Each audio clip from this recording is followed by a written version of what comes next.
Ba-da-ba-ba-ba. Ba-da-ba-da-ba-da-ba-da. I haven't sung that in a while. No, you haven't. I don't know why, because we haven't done a lot of I don't know. We've been doing heavy history stuff lately. Yeah. But now we're back to doing fun stuff, right? We're doing angry politics today, right? Isn't that what we're doing today? I don't do politics. You don't do politics? Right? Josh Sivas is here to do angry politics from the Hangry Hero. We're doing hangry politics.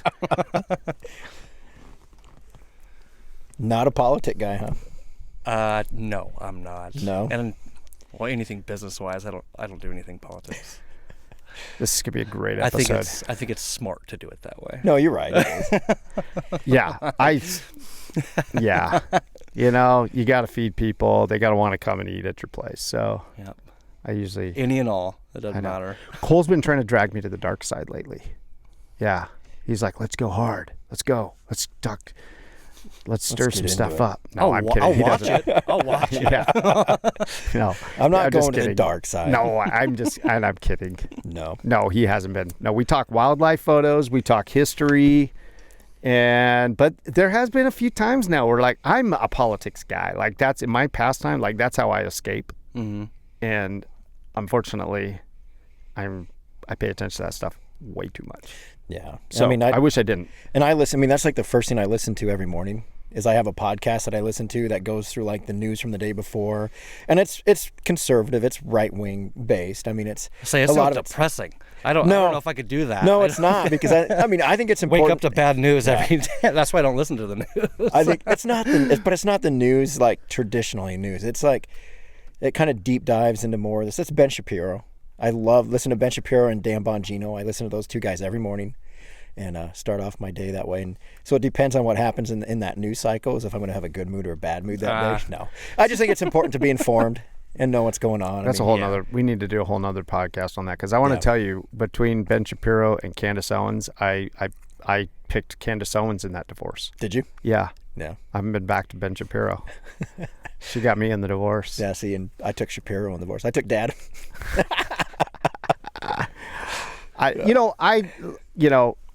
don't really look at it and get too fired up. I look at it through a lens of history. I am there is crazy crap going on, and I'm we're here to see this. Yeah. I always do that. When my daughter will tell me, she's like, it's so discouraging and all this stuff. I'm like, you know what though? This is if you could take any period in history where there was turmoil and there was a lot of stuff going on, wouldn't you kind of want to be there to go back and see that during that time period? I know it's uncomfortable for people in that time period, but if you can look at it through the lens of history, we're seeing some crazy stuff. I try to look at it from that, I don't know. I'm my mom is all the time. She's always it's the end of the day. It's an end of days. And I'm and she gets super bummed out. And I'm why are you so bummed out? It's what you believe in. You should be happy that it's affirming everything you believe in, right? I'm yeah. That's how I'm always she's always super bummed out, doesn't want to see the news. I'm wait a minute, this is affirming everything. Yeah. You should be walking around I told you so. I told you so. But I think you're right. As a business owner in a small community, you got to toe that line. Yeah. So, you're not, your job is to provide a service to everybody, regardless of what they believe in and stuff like that. And unfortunately, in the world we live in, we can't separate as individuals. A lot of times we can't separate. Okay, Josh might believe this, but he makes damn good food. I'm going to go eat there anyway, because I'm supporting the person, not his political viewpoint. And people can't separate that. And so I totally get it. Yeah. So the big question that he's been wanting to ask you is, who did you vote for? I'm pretty sure I know who I'm he just voted kidding. for. I am kidding. Votes don't matter anyways. I am kidding. But we can and we will talk about the state of mule deer management in the state of Montana, because I am infuriated. Oh, wait. Right now. Now that you brought that up, I want to get down to this thing. Who was shooting at you? Well, I did get his name, but I'm not going to say it, obviously. Tell us the story from the beginning, okay? Because all of a sudden April comes to me and she's have you seen on da-da-da-da-da? And I'm no. I felt like I was a little out of the loop, and then she told me about your post and everything. And yeah. Tell us the story. What happened is, I was doing a little bit of scouting and I saw some bucks out Here, on this. grab the old grab here thing and pull it just a little closer. A little closer, right Yeah, there? There we go. That work? All right, there we go. All right, sorry. Anyways, okay, now I can hear myself a little bit better. Yeah. There we go. I did some scouting, saw some bucks, and I was like, all right, tomorrow's opening day. We'll go out in the evening time whenever I saw them, and we'll go up in this spot that we'll get a closer shot at. And we were just sitting there. We had our hunter's orange on, everything ready to go. We had been sitting there for about an hour and a half. And this is a state section. And you can literally see the borders of the whole state section. Okay. So I don't know how someone can't see two orange things laying out there in the grass. Or, I mean, it wasn't even the grass. We were on a little knoll. So it was actually in their advantage of seeing us. So the deer couldn't see us because we were sitting up on this little ledge there. But we're just sitting there. We were sitting there or laying down for about an hour and a half. And then all of a sudden, I mean, you know what, you guys are both military. I mean, they instill that sound over your head a lot, but you could just hear, choo, choo. And the first one, I'm looking like this, and Kaylee's like, is someone shooting at us? And then here comes two more shots right over our head. You could just hear it. The bullets just going right past you. I grab Kaylee, pull her down, because we were, like I said, we were up on this little knoll. I grab Kaylee, pull her down, and then, I mean, fight or flight, I crawled back up for my rifle, because I didn't freaking know, and grabbed my rifle, came down. I even took off my orange and twisted it around and around and around. Hey. And at that time, we were already scared, so we stayed low and got all the way out. And then we saw. Did you ever think you'd be low crawling with your wife? No, I didn't know. Huh. I never thought I would have to low crawl with my wife. No, but we saw a vehicle taking off, and so we were literally sprinting to the truck, and we see a vehicle taking off, and I go and I pull and I part. I mean, you could probably imagine how mad I was, especially whenever we're screaming and yelling afterwards too, and you fire 3 shots, and I mean, they're quick too. And anyways, we come up to the vehicle, and I parked my truck completely sideways on this dirt road, and I get out of my truck, and he could already tell that I was upset, and he's like, whoa, I got kids in the car. And at this moment, I'm like, I don't really care who's in the car. Who starts off saying, I have kids in the car? He has a pistol, like, right here on him. I don't know why. But anyways, he says, whoa, I got kids in the car. I was like, how many shots did you just fire? And he's like, I shot 3. And I'm like, did you not hear us yelling or screaming or even see us? He's like, no, I didn't see anyone. He's like, I heard you yelling and screaming, but I didn't see you. And I'm sitting here thinking, if you shot 3 shots and then after those 3 shots you hear people screaming and yelling, wouldn't your first instinct of, did I just accidentally shoot someone? Or like go investigate of someone screaming and yelling? So did they purposely take off after they shot? So I mean, like, they knew. Yeah. So they knew that they obviously knew something was wrong, and he was shooting after a doe. Who shoots after a doe on opening day? Wait a minute. Okay. But was there a doe, or did he think you were the doe? No, there was a doe. There was a couple over by the fence area. Okay. And we saw those, but we were just waiting for bucks to come. I was thinking that he thought you were just like shooting at you, like. No, like for some reason he said he just didn't see us, and we just heard the bullets right over our heads. Okay, well then I'm feeling like a little. I thought he was like somebody who just mistook you guys for deer and was shooting at you like that. Then I was like, I got to hear this. So I mean it's not that doesn't make it all that much better. At least I mean, he didn't see you, but he I guess. At least he didn't mistake you for the deer. I thought he was like, how do you do that? I'm like, anyway. Yeah, nope. So that's what happened with our first day of rifle general season. hunt. Holy mackerel! So, so we're gonna. I was usually I did archery. So you go back to archery. I'm gonna go back to archery. So then, how did that conversation? Cole and I are in the works of that. How did that conversation go? I mean, once you guys finally talked, everything cool afterwards? Everything. Or did it? Yeah. everyone calmed down, and he was like, I understand you could be upset and everything, and I was just Okay. more upset that you make 3 shots and you hear someone screaming and yelling, And then he took off. and then you just take off. Like, you could have been hit. Yeah, Like, he was like, I heard you screaming and yelling. I'm like, go check and make sure someone's all right. Right. But see, I mean, that's a pretty common story. I've been shot at.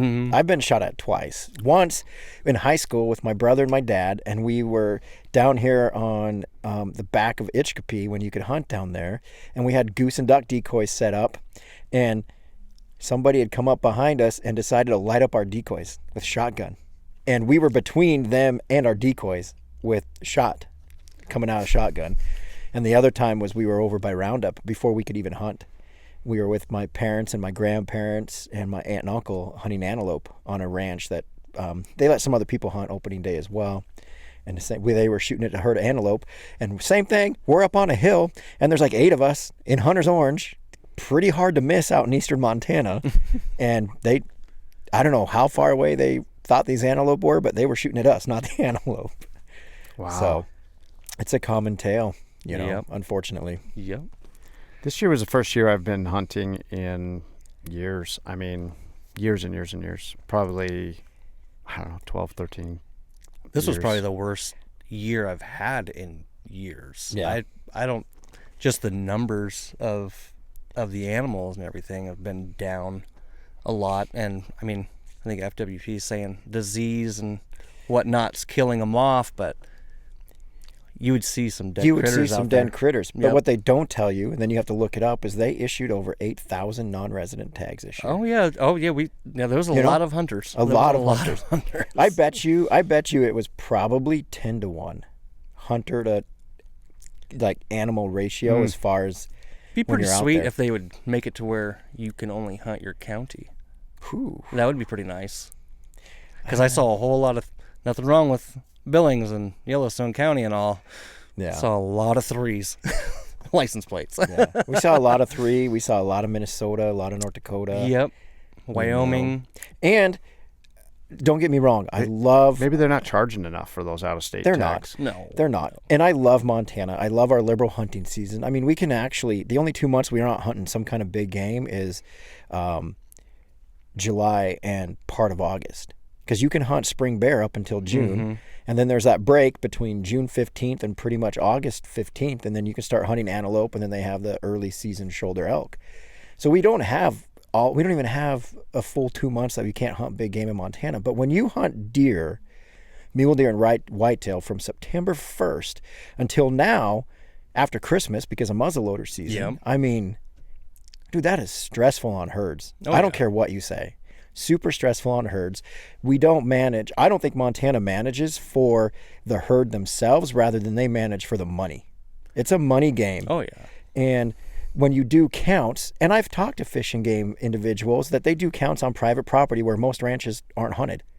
Well, of course, mule deer and whitetail numbers are going to be higher on those places. One, that's where they go seek refuge during hunting season. And two, that population outside of normal predation from, mountain lions, wolves, coyotes, that kind of thing, they're not getting harassed.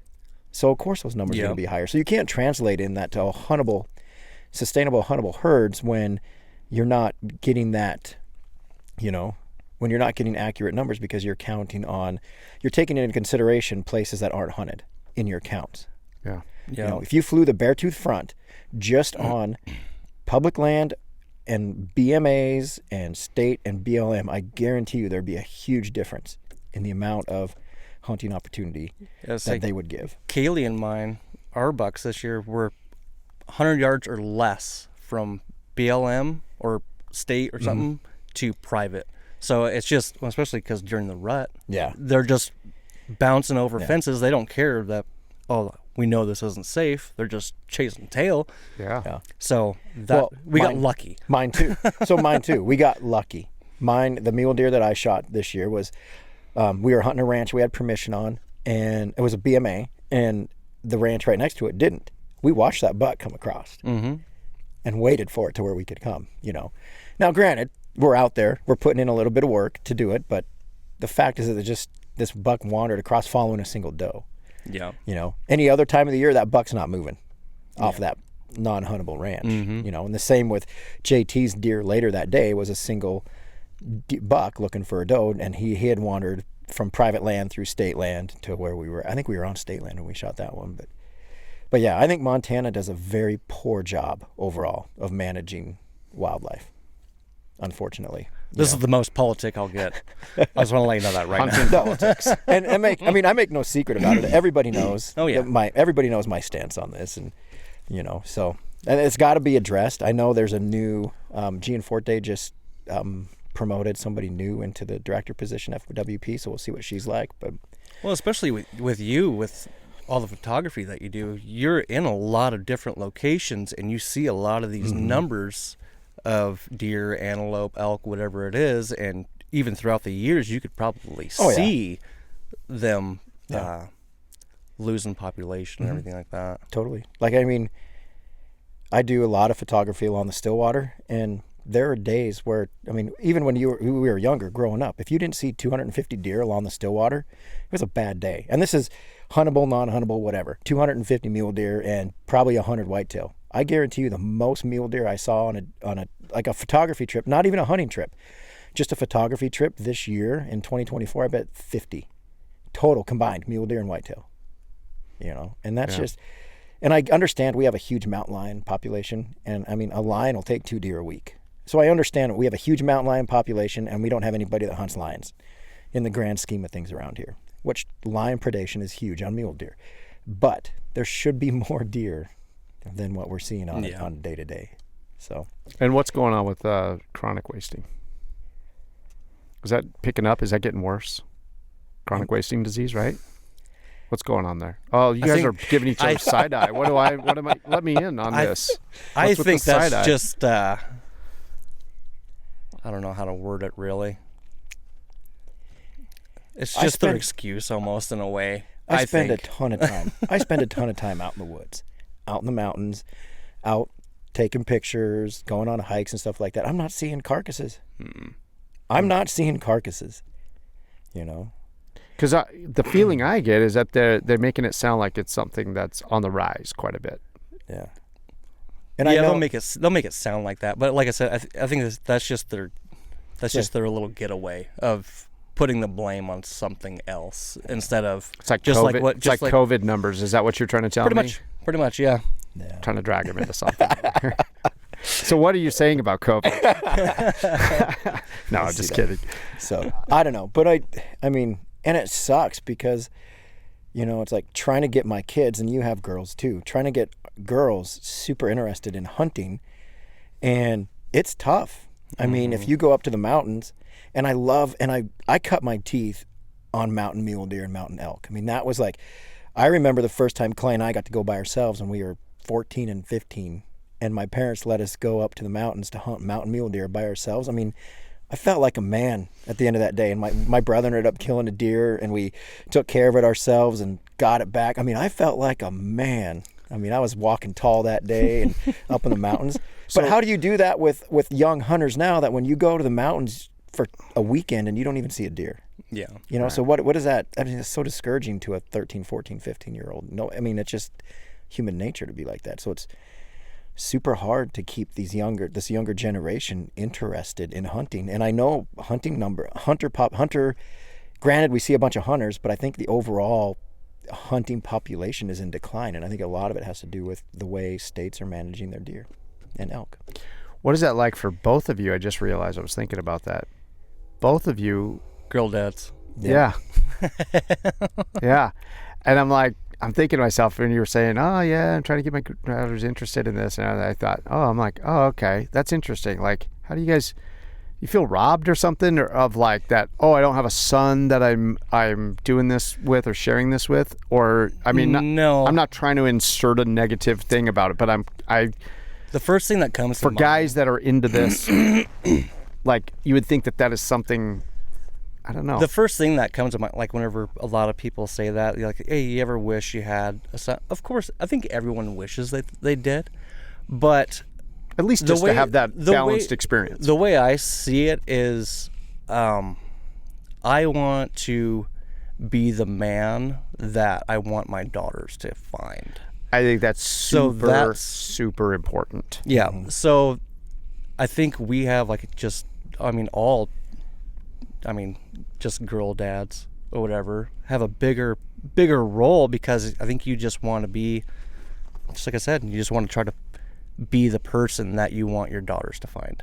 So you have a bigger role, I think. Yeah, I do. I agree. I'm the same way. I mean, yeah, everybody wishes he had a son. I have some badass nephews, that I get to hang out with both my sister's kids and my brother's kids. But man, I wouldn't change a day being a girl dad at all. I mean, I like the responsibility has kept me motivated. Like you're saying, we have a responsibility and the honor to raise our children, our girls, in a manner that when they find that husband, they better be at least Dad quality. Dad quality. Yeah, you want quality. to instill that You level know? of expectation Yeah. of like, don't settle for a dirtbag.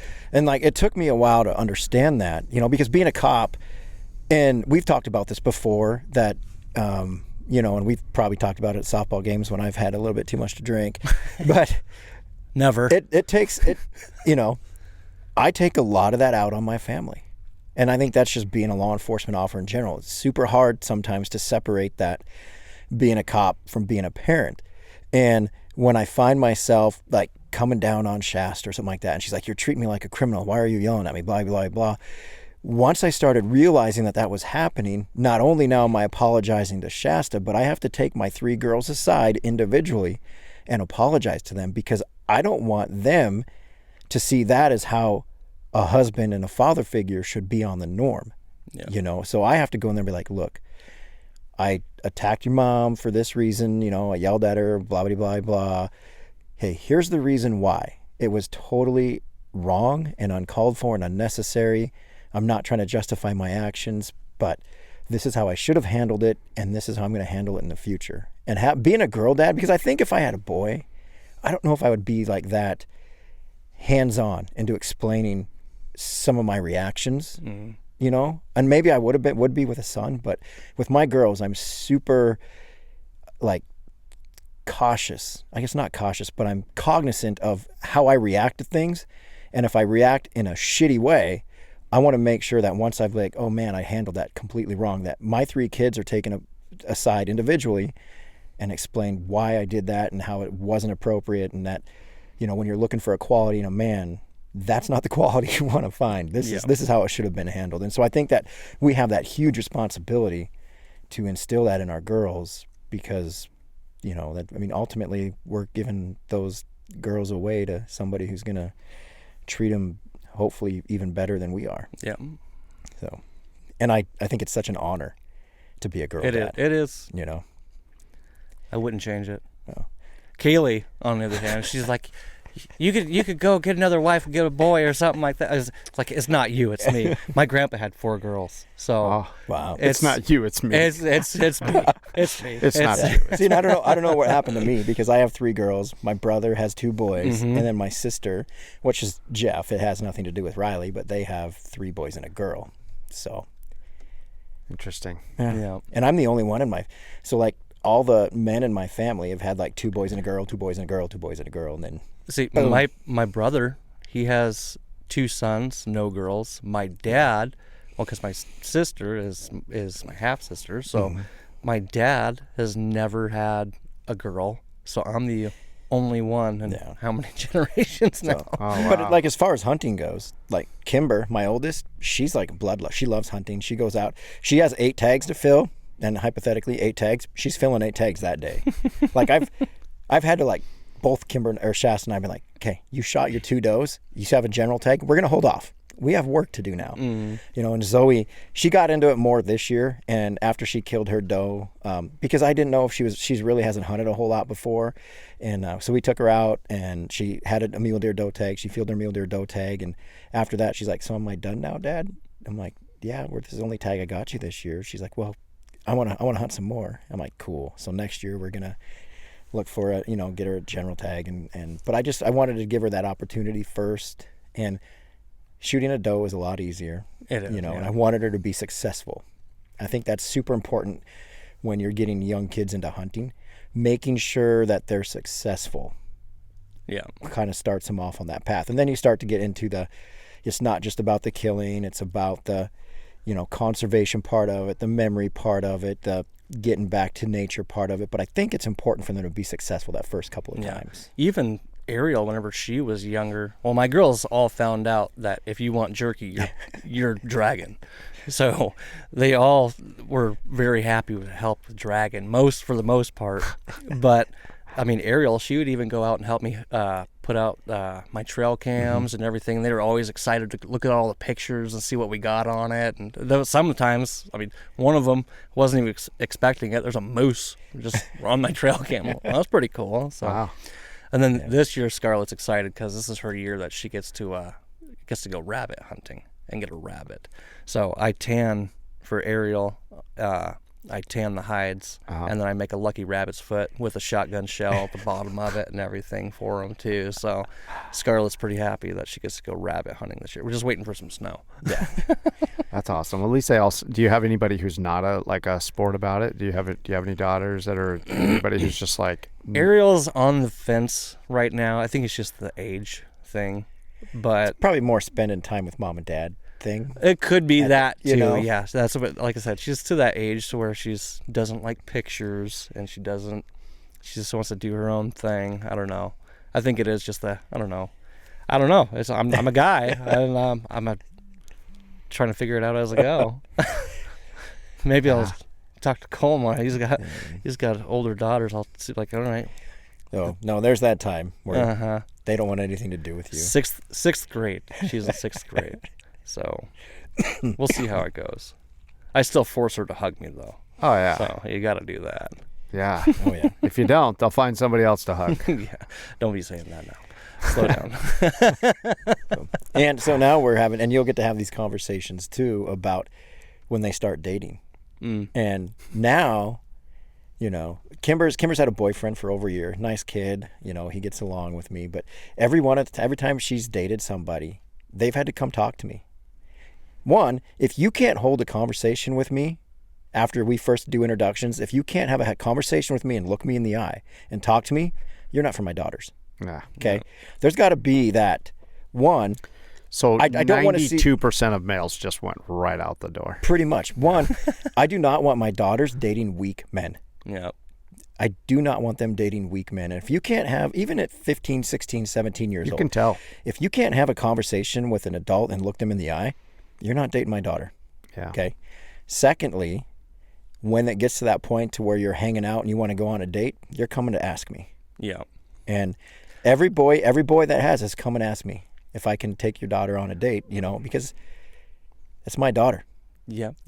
I mean, and there's no age limit to that. I don't think. I don't think so. Whenever Kaylee and I met, she was 21 and I was 23. And I was going to pick her up, and she was taking care of her grandmother at the time, and she stayed at her grandmother's house. And I pulled up, and I got out, and I was like, do I need to go in and ask your grandma if it's okay? Because that was her adult that she was with and everything at the time. And I was like, do I need to ask your grandma if this is okay? She's like, no, let's go. Yeah. All right.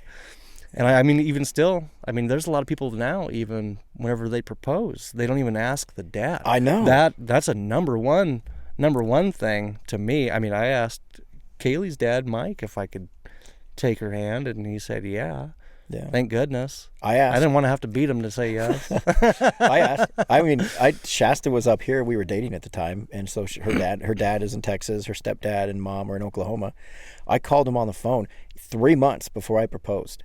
3 months before I proposed, and had a conversation with her dad about my intentions and what my plan was to provide for his daughter, and if I had his blessing to keep going. And then I did the same thing with her mom and her stepdad in Oklahoma. I had a phone conversation with both of them, and I did it 3 months prior. No. And then I did about a month and a half, 2 months prior that I asked Kaylee's dad. But no, I will not let my daughter date weak men ever. And I think even if they get mad at me at that time,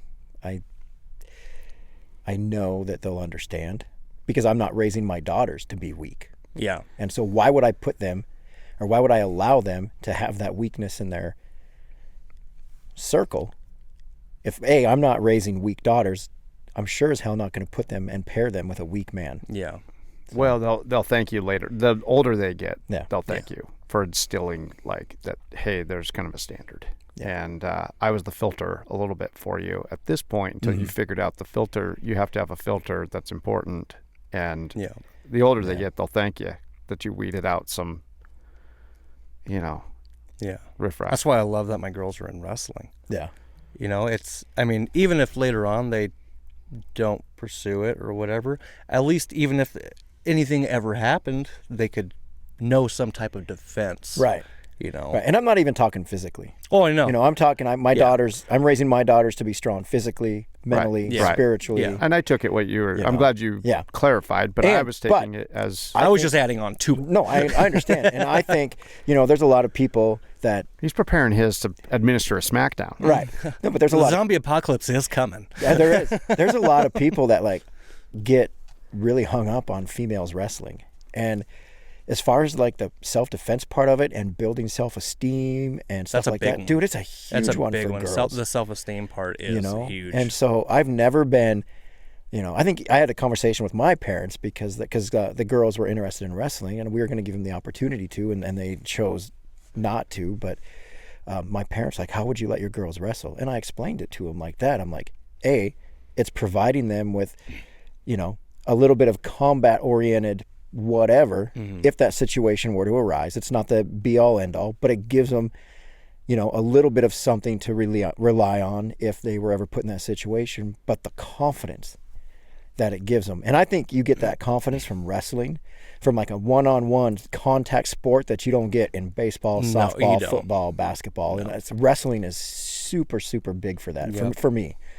But my girls have opted, at this point, they haven't really showed an interest in it, and so... I would never tell them, no, you can't try it. So, have you talked with them about it that you're okay with it? Oh yeah. So I think Zoe, that's why they're not interested in it. If you'd have laid down the law and said you're not doing this, they'd all be like, yep. Yeah. But I think Zoe, Delaney, my youngest, she's shown interest in it, and Zoe's gone to watch her friends the last couple of years, and so I'm wondering if next year if she's not going to jump. Now here, the girls wrestle girls, or do they wrestle? You can wrestle. So you can sign up, or whenever you do the tournaments or whatever. Yeah. You can sign them up where it's girls, like you're only wrestling girls, or it can be girls against guys. It can be an open bracket. It doesn't matter. I see. But it's your choice. Yeah. You're not automatically if you're in, this is what it is. Yeah. And it's a huge growing sport. There's a lot of colleges now that are offering college wrestling for females. So there's that aspect of it too. But I think it does wonders for boys too. But I think it really builds that self-esteem and confidence in girls. And like I said, I think wrestling does that, unlike most other sports. Yeah. I think the sport in general just makes you work harder because it's only you. So it's you against someone else. If they beat you, they obviously worked harder than you did. That's why I like individual sport. I'm all up for we play softball and everything else like that, but I love individual things where it's just me, because if I failed, then I know exactly what I did wrong and what I have to do to change it. And the same thing goes with wrestling and stuff like that. Yeah, I quickly realized too, going into high school, that I was I'm a solo sport guy. So, did you wrestle in high school? I did for a short amount of time. Yeah. Yeah, we didn't even have wrestling. Really wasn't even a thing when I was. I would say whenever I wrestle, like all these littles that are wrestling stuff, that wasn't around. We didn't have that when I was in elementary school or anything. What was it? Forgot what I was gonna say now. Shoot. Well, that's what I was saying. Going back to the girls, there was probably, whenever we started, I think there was 20 or 30 maybe in the whole state that wrestled and that was 20-something years ago. Yeah. I think moving here from Southern Nevada, I think wrestling for kids, is just way bigger deal here, though, than down there. It might have changed in the years since I've been gone, but I think when I got up here, I was kind of blown away, how many, this is a big deal. Like everybody's kids are in wrestling, and I think it had to do more. I don't know. At least this is my little theory, was that it had to do with the fact that there's much longer winters up here. Like, it's kind of a winter sport, and like might as well. I think it's right up there with football around here in this area and everything. I think football and wrestling are pretty close to. I mean, when you have a waiting list of people that want to wrestle, from the littles all the way up, and that's pretty impressive. Yeah, they had to turn away a lot of kids this year, even like last year. Yeah, I mean But up here, you're not doing year-round baseball. Like, that's my point. It's like, I mean, you can go travel and you could whatever. But I'm saying, like, being down in the southern part of the U.S., like, I think there was just a lot more options for kids doing all kinds of different things. That whereas I feel like up here during the winter months, there's ice skating. You got a couple of options, right? A little bit of hockey. Yeah, a little bit of hockey. I don't know. Maybe I don't even know what I'm talking about. But anyway, no, I think you're right. Yeah, you're right. And I think like the kids here in this community, Stillwater County, Carbon County, Sweetgrass County, they gravitate towards wrestling. Yeah. And I think a lot of it has to do with the way these communities raise their kids too. I think it's all the ranch that they're consuming in the schools. It's a lot of ranch. Yeah. So it's a good thing. And I just, I know that they were able just to get a building, right? They're one of the buildings. They got, I think they're going to be, I forgot what, over by the hospital area. Did they get the land? I think the school already had the land that right there. Yeah. And I'm not 100% sure on like what they're going to be building or how big it is, but they're in the works of getting I think it the done. county, so one of the buildings at the old pavilion complex is getting tore down, and they are giving that to AAU. Oh. And so I think that's how See, that why works. they have a waiting list is because they don't have as many coaches, and they don't have the space for that amount of kids. So that's why they had a waiting list for wrestlers. So, wow, but it's cool. Now it's really hard for me to go watch wrestling.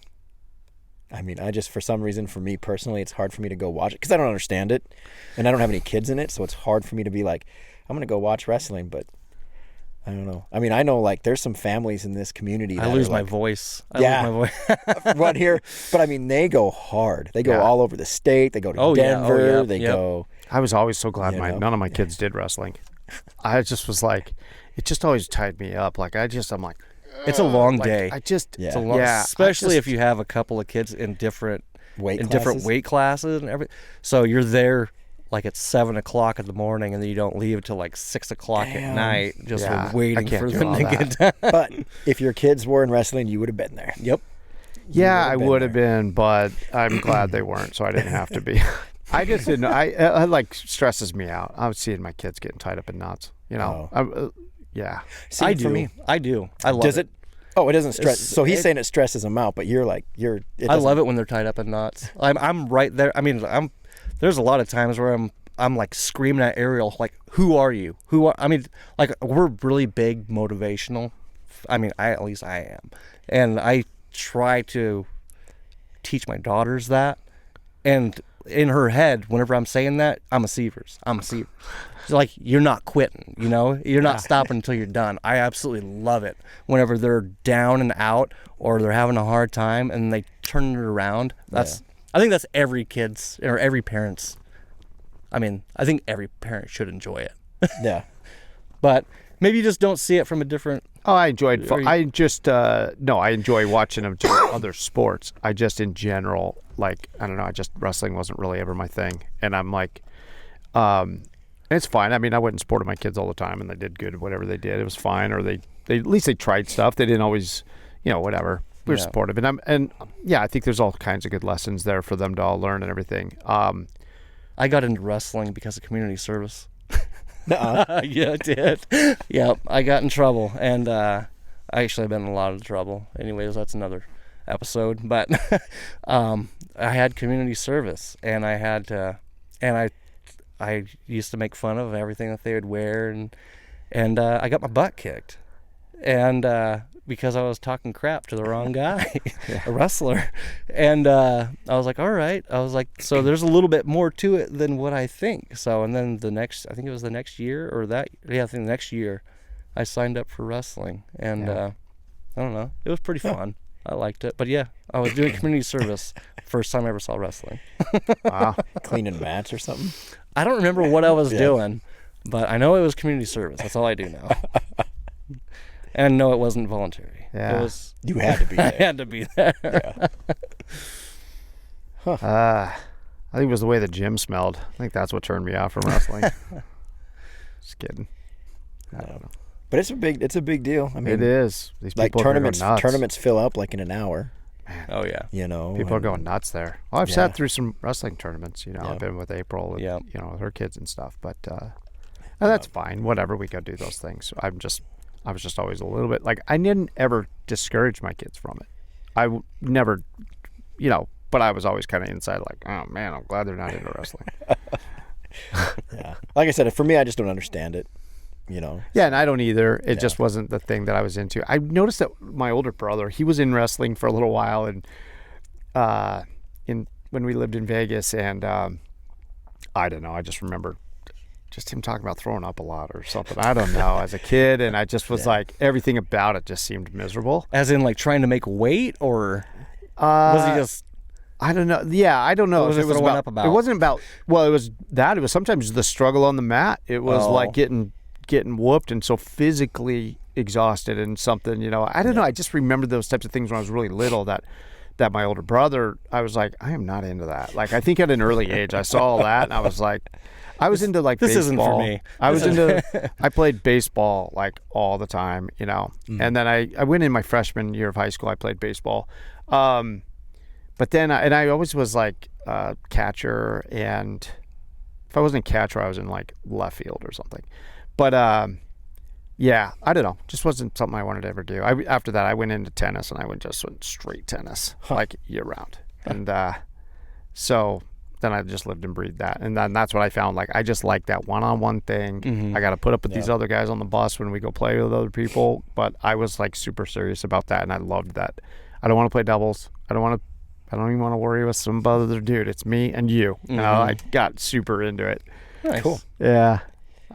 So That was back when Andre Agassi was just like huge. And Man. Yeah. And Pete Sampras. But yeah, it was when Agassi What was was still it? young.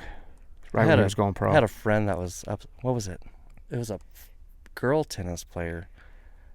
Anna Kournikova. Yeah.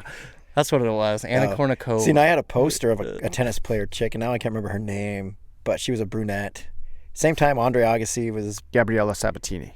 No, I think she was American. It's gonna drive me nuts. I'll think of it later. But I had a big poster of her, and I didn't even like tennis. See, my son, his name's Andre. I named him after Andre Agassi. Yeah. Yeah, I was way into tennis. Oh, wow. Yeah, he's like, oh, wow. He's like, I don't even know what to do with that over here. Grew up wrestling. Yeah.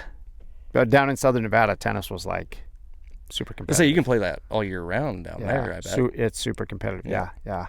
Like, we played schools like that. They everybody had private coaches. The coach at that school, that's actually the school that Andre Agassi kind of came out of. He didn't really go to school. But we played schools like when they don't go to tennis practice. Like, after school, we go to tennis practice. We have a coach. We go to the courts. We go do what we do. We played schools where everybody on the tennis team leaves and goes to their private coaches. They all have private coaches. The coach is really only for transporting them or to a match and like getting that all set up. And like, so, I mean, we were playing kids that were just like incredible, and they live it and breathe it. And I mean, some of those weren't very fun because you're just like, this is crazy. But by the time I was a senior, I could hang. I only ran into a couple of guys that were just literally blow you away. I mean, I've never been into tennis. I think we did it during PE. That was about it during high school. But I don't know. I can't remember who it is. Yeah, I never played. I don't do tennis either. I got tennis rackets. I bet they've been used a dozen times. Oh, I had a tennis ball machine. I just recently gave my tennis ball machine to my son Connor. But I love going out there and hitting balls and just like zone out, put the earbuds in, turn the speed up on that thing, and just start wailing.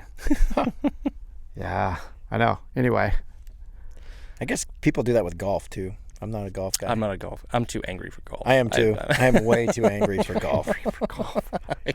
Yeah. Yeah. Hangry golfer. Hangry golfer. Yeah.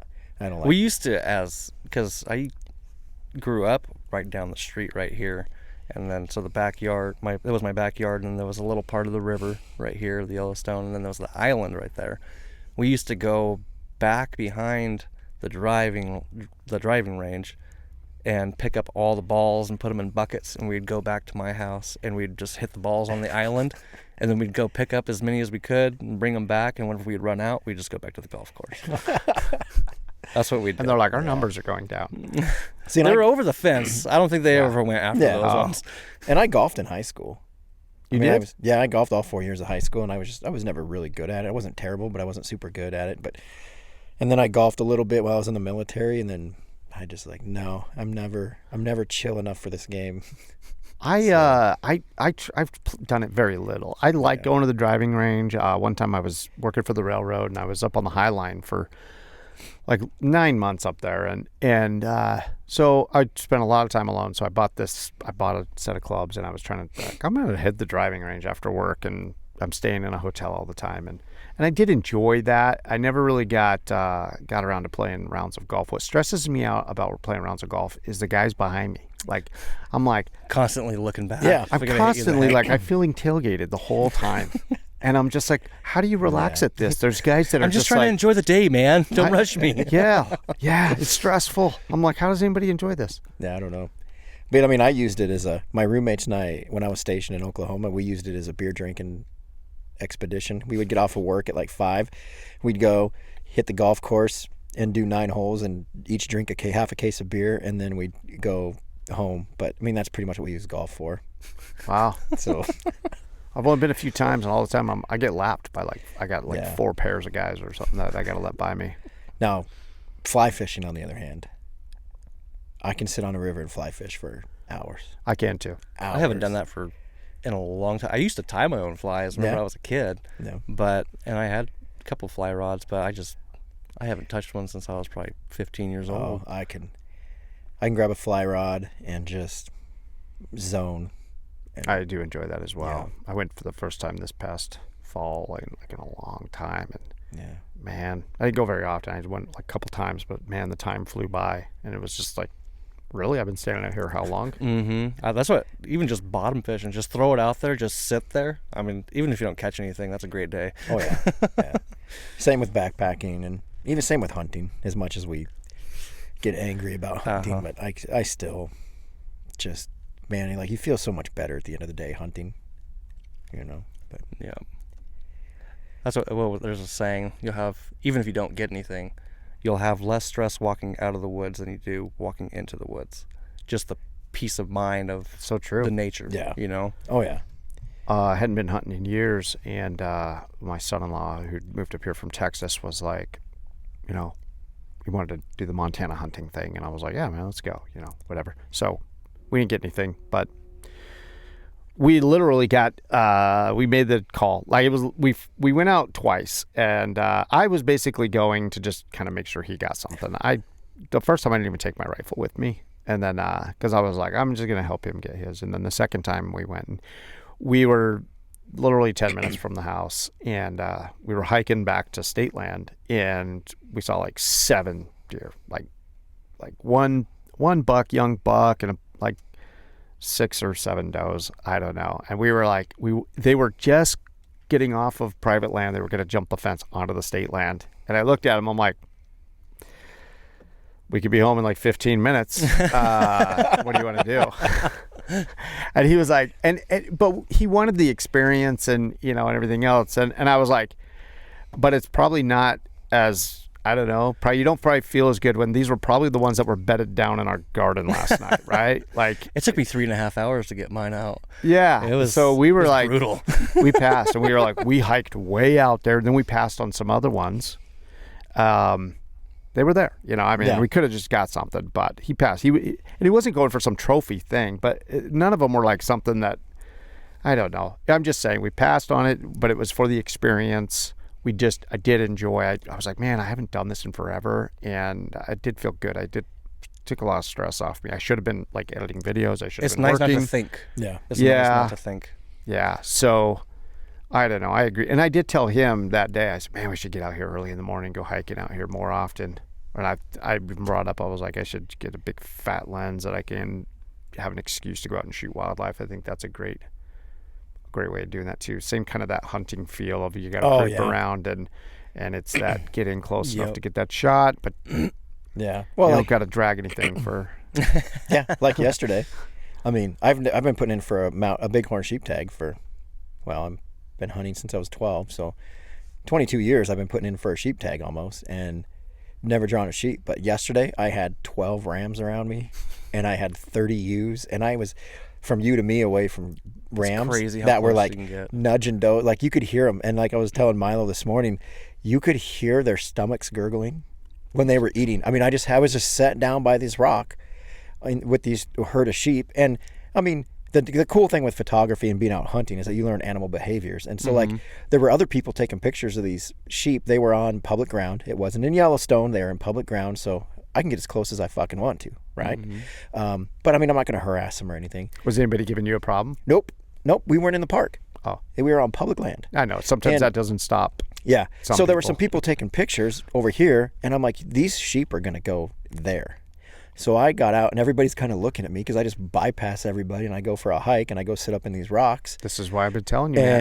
And- You got to start your guiding experience. Give 'cause everybody you- away my secrets. And so I go sit over there, and so I'm watching these sheep. They're about 150 yards away, and I'm like, if the sun stays right here and no clouds come in and they get here within the next 45 minutes, I'm going to get some badass backlit shots of these rams tilting their heads, doing the Fleming response behind these ewes. And they came right to where I wanted them, and they're flipped up, and you got full crow rams with this rim light around. Oh, dude, it turned out really well. And Wow. I'm like, suckers.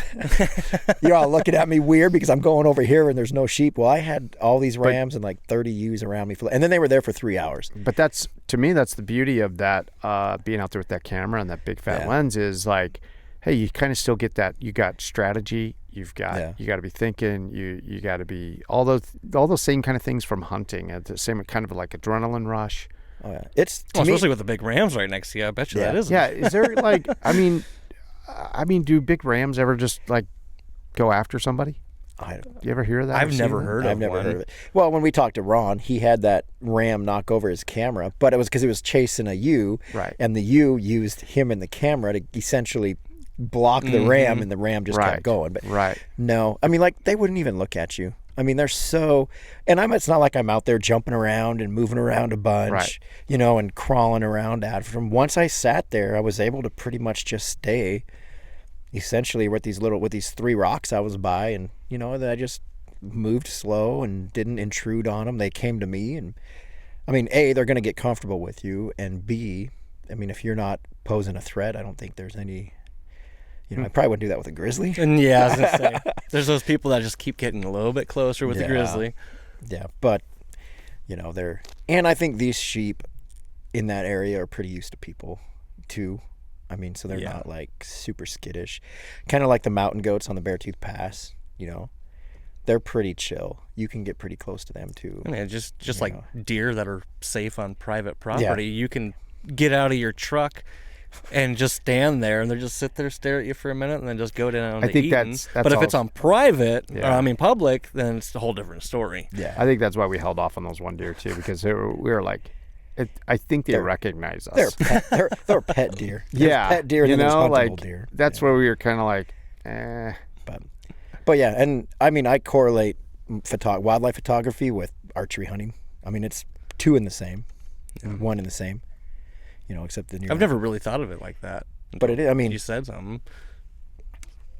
most of the time I'm between 10 and 30 yards, 40 yards from an animal, and I mean, I've got to set up so they come to me, or I got to stalk one like I would with a bow or something like that, and then it's Well, just then shooting. talking about that type of stuff with Ron, it was like we started talking all about baiting for photography, and I was just like, I never thought about this, but yeah, you guys are baiting animals for photography, and we were talking about how people get in trouble or it's really looked down upon to bait owls. It's super in the U.S. Yeah, in the U.S. it's super looked down upon for baiting owls.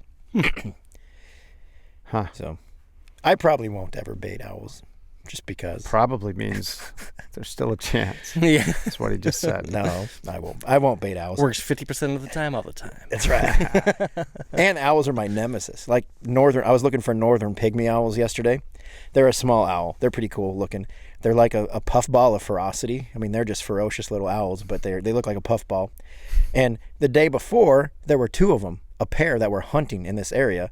I seen pictures and everything like that. So I'm like, I'm going to go there. As soon as I get done with these sheep, I'm going to go hang out and look for these pygmy owls. I spent 2 hours in like a 200-yard area. No owls. And that's just, but me and owls don't get, very hard for me to get photographs of owls. I just don't know why. Like a nemesis bird.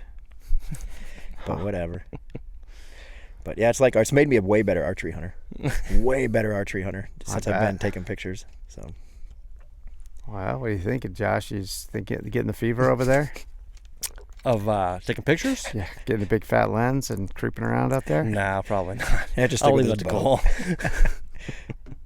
So, and I can go year round. Archery hunting's only That's the thing. a certain amount of time. I can go year round. I know. I've been saying that for years. And it's way cheaper to go take a camera to Africa than it is to go hunt. Yeah. So, Yeah. No, I get Yeah. it. I see the thrill in that. What about your daughters? What are they kind of leaning toward? What are they getting into outside of hunting? What are they kind of? Not really a whole Or lot. they- Like I said, Ariel's to the Are they age still where too young to kind of? they're still a little too young to. they're softball players. Yeah. Yep. Ariel likes to play softball. Scarlett, she didn't play softball this last year. No. She's gonna be the track star. She's every year. What type of events? Anything, just anything running in general. Whenever she was like way younger, Ariel would be riding a bike, and like our neighbor would come outside, and Scarlett would be there and be like, "You want to watch me run?" And she would just run, just for no reason, just start running, just go get it. You want to watch me run? Yeah, that's what she would say. You want to watch me run? Our neighbor, sure. But like, what is it? That track and field day at the end of the year for every time that she usually has at least 30, 40 yards over top of all these other girls. She absolutely loves to run. Wow. So yep, she'll be our track star. That's cool. Yeah. That is cool. That's funny. No, that's cool. When they get passionate about something and they start to get fired up about it. Oh, yeah. Yeah. Yeah, I don't think any of them are to that age to where they're like Focusing on one thing or whatever. They'll just like, you want to try this? Sure. And they'll just do anything and everything. So, It's a good which is time. good. Yeah. I want them to try every sport, and at least just once. If you don't like it, then do something different the next year. At least you tried it. Yeah, for sure. I don't know. Sometimes you gotta. Yeah, I had a daughter that she's still my daughter, but she, you had to talk her into things. I would just be like, just give it a try, and like, just, you got to taste things in life, She'd always think that, I don't know, I don't think it's my thing. Like, you don't know until you go try. Yeah. Then she'd find things and I was like, and you don't have to be the best at it. Who cares? Go be the best version of you. You know, you're not out there compete with everybody else. That's the other pressure I think that sometimes the kids will feel is like, well, I got to be better than everybody. I got to be just good or better than these people. And I'm like, you're looking at it all wrong. You got to go out there and go have the experience for yourself. Yeah. Test yourself, and it's okay, whatever level, as long as you're true to yourself. That's, And I think that has, going back to being a parent in general. I mean, if you can instill that in your kids early on, then I think you can help alleviate some of that pressure. Yeah. Did you do good today for you? Mm-hmm. Like, that's like, what does it matter how good somebody else did, or did you do good for you? Yeah. Did you do one thing a little bit better than what you did yesterday? Yeah. Solid win in my book. You know? Yep. It's that. And tomorrow you're going to do a little bit better than you did today. Yeah. And then when they find that thing that they're passionate about and they start working at it, like softball. My kids are all really into softball, and they play, travel ball and all that during softball season. But then I tell them, if you really want to put in the work and you're passionate about it, the skill building and getting better happens when we're not playing. Yep. It happens in the winter, happens in the gym, and the nice thing about Dad being a gym owner is that they get to go to the gym with me whenever, all the time, and work out and do drills and, and however, and I tell them, I said, you know, and it'll segue into, you know, into business and stuff too. And the work you put in when you're not being watched is going to help you with the results when you are being watched. Yeah. You know, so, and that's just something else I'm instilling in, you know, you instill in kids at a young age, I think, and it helps them take some of that pressure off as they get older. Yeah. Yeah. So. Very true. Yeah. There's a lot of parents out there, though, that, boy, I don't know what they're thinking. I guess you don't know what's really going on, but it just seems like there's some high pressure parents out there, you know, that are just like, Yeah. I don't know. Maybe they got it all figured out and I don't. Maybe. I don't know. Probably. Well, about pressure, how's the pressure of 1 year in a solid location for Hangry Hero going? Really good. Yeah? It over expectations, pretty much. Dude, that's awesome. Been crazy nuts. Awesome. Crazy nuts. So. And winters, like, I mean, it's been a pretty soft winter so far, it's right? been a night. We've had, what, 2 snowfalls so far? Yeah. And, I mean, they were on the ground for not even that long. Yeah. And just the cold, it hasn't been that cold. Yeah. But, yeah, springs, summer for us is kind of just like mediocre. It's just, but spring and fall and the beginning of winter, that's like our best month that we ever had was October. And that's unheard of when they're just doing regular stuff. Yeah, for like an actual food truck, they're like, well, May, June, July, August, those are the heavy points or whatever. But no, our best month that we've ever had was in October. Yeah. So I got like a double-ended question for both of you because it pertains to both of you. You sold the location in the truck to Hangry, and that became their permanent location. What was it like for you guys seeing this evolution of Big Fat Lunchbox going to become Hangry Hero? And what was it like for you guys to finally have that, this is our spot and we're not in that truck anymore? And how has that, like, either A, changed your philosophy on how you look at the food industry business, and or has it really not changed and because you're just now in that location? But yeah, just for kind of both of you, I'm just curious because it's never been in that dynamic. I actually have chills just because whenever we first opened, we were right across the street from him. And whenever you do a business, you're just like, cross your fingers. Oh, I know, yeah. Hope to hell that it works, whatever. And I remember always seeing them because they didn't do lunch or anything. It was just always breakfast.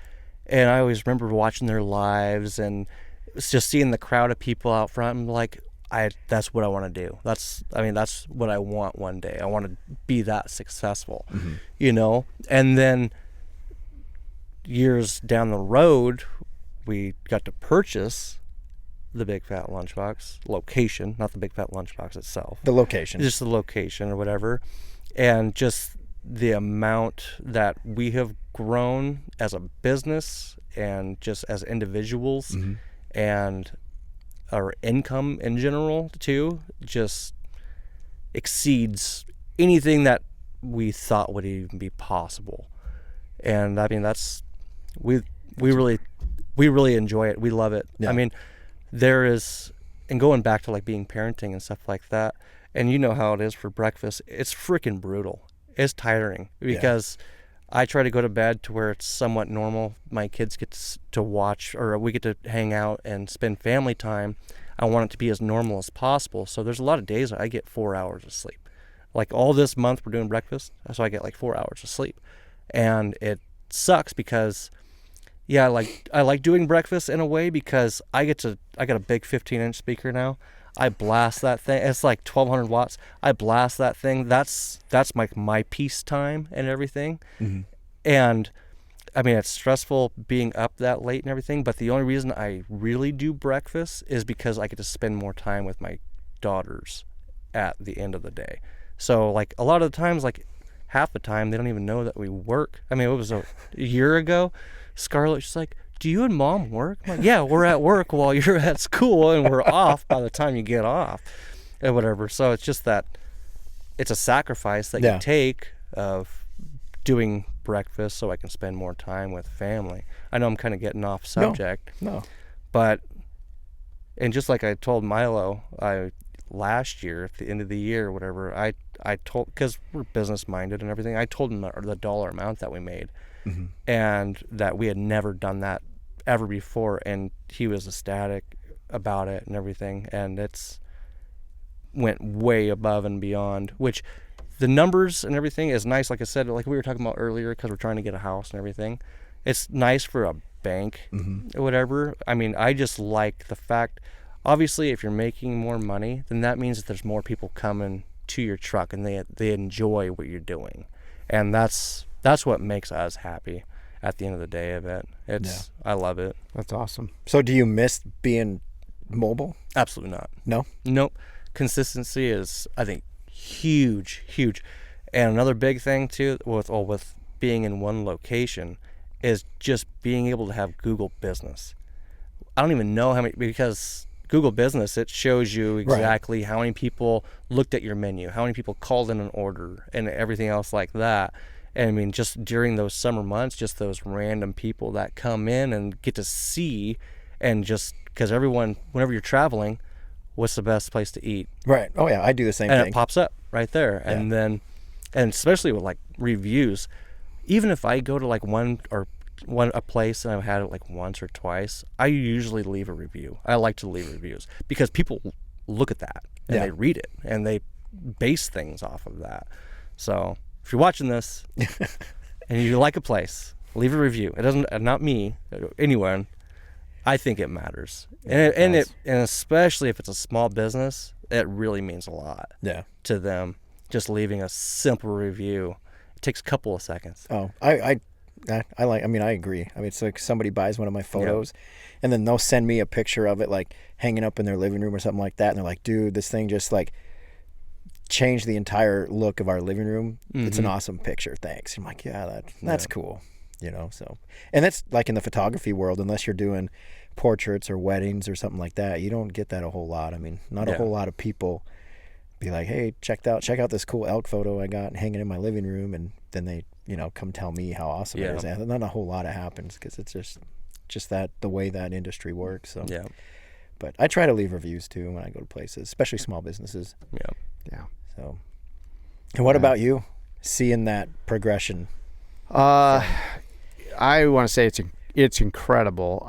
We are ecstatic that it's been a good thing for you guys. Like I felt and like that it would be. I mean I knew the transition from being mobile to that, to having that, and also just that setup. I was excited for you, like the walk-in, like that. What a game changer that's going to be for you, as far as like, I know it's a lot. You feel like you're coming into a bigger kind of a little setup here or something, but it isn't. It's just you just frees you up so much. And so I was excited for you to like really, and you got it. And I saw that you got that and everything, but until you are really living by it and doing it with that and having that available to you, it's you just don't realize how much of a game changer it is. So I'm glad that you guys have been able to like feel that. I'm glad it's working out. Like more than glad. I mean, it's incredible. I'm always so legitimately feel warm inside, feel good, like that,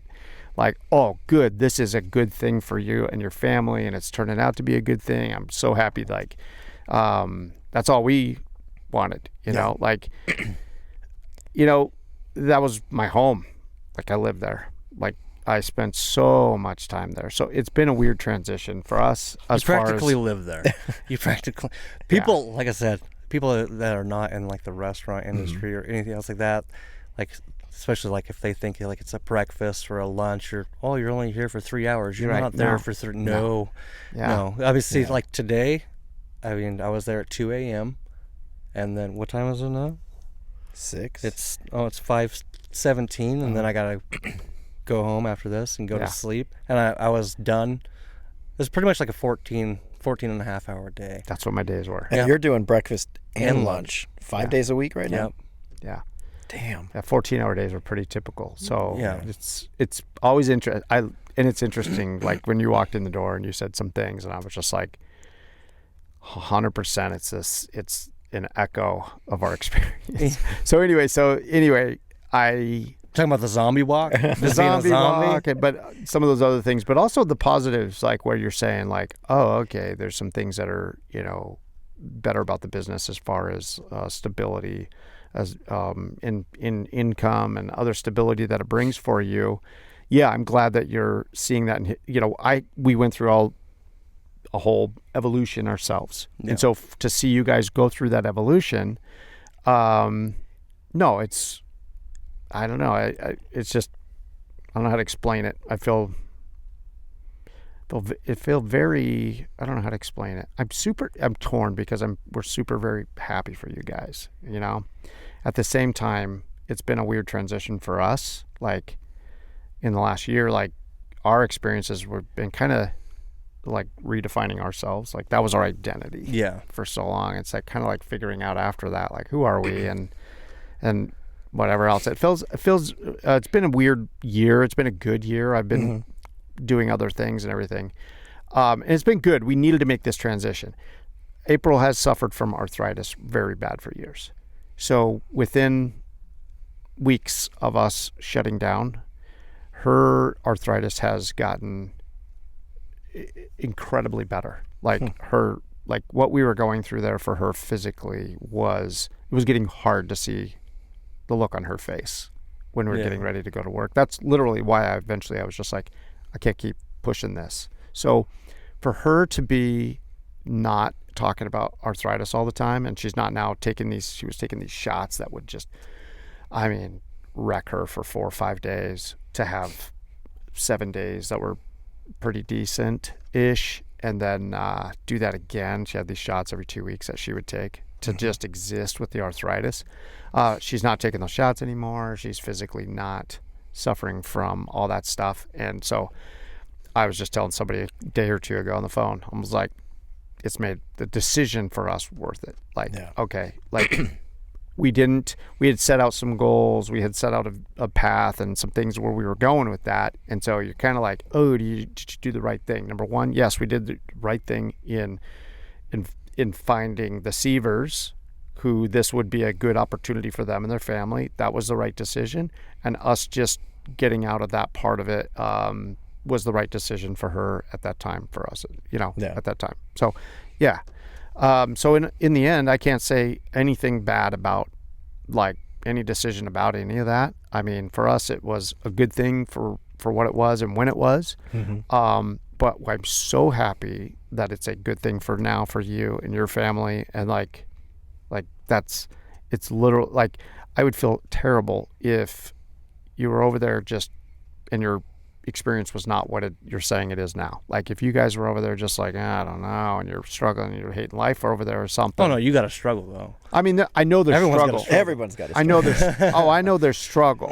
But I'm saying in general, I can sell that, okay, you guys are struggling, but overall you're finding that, oh, okay, this has been a good thing for us, and it's doing better than what you thought it would, and I feel like over time it's only gonna, the more you stick with it, the return people, and it just builds. It just builds and it builds and it builds until, so I'm excited for you because it's got places to go. You guys can take it there. I know it's beating you up. You're young, you're strong. Yeah.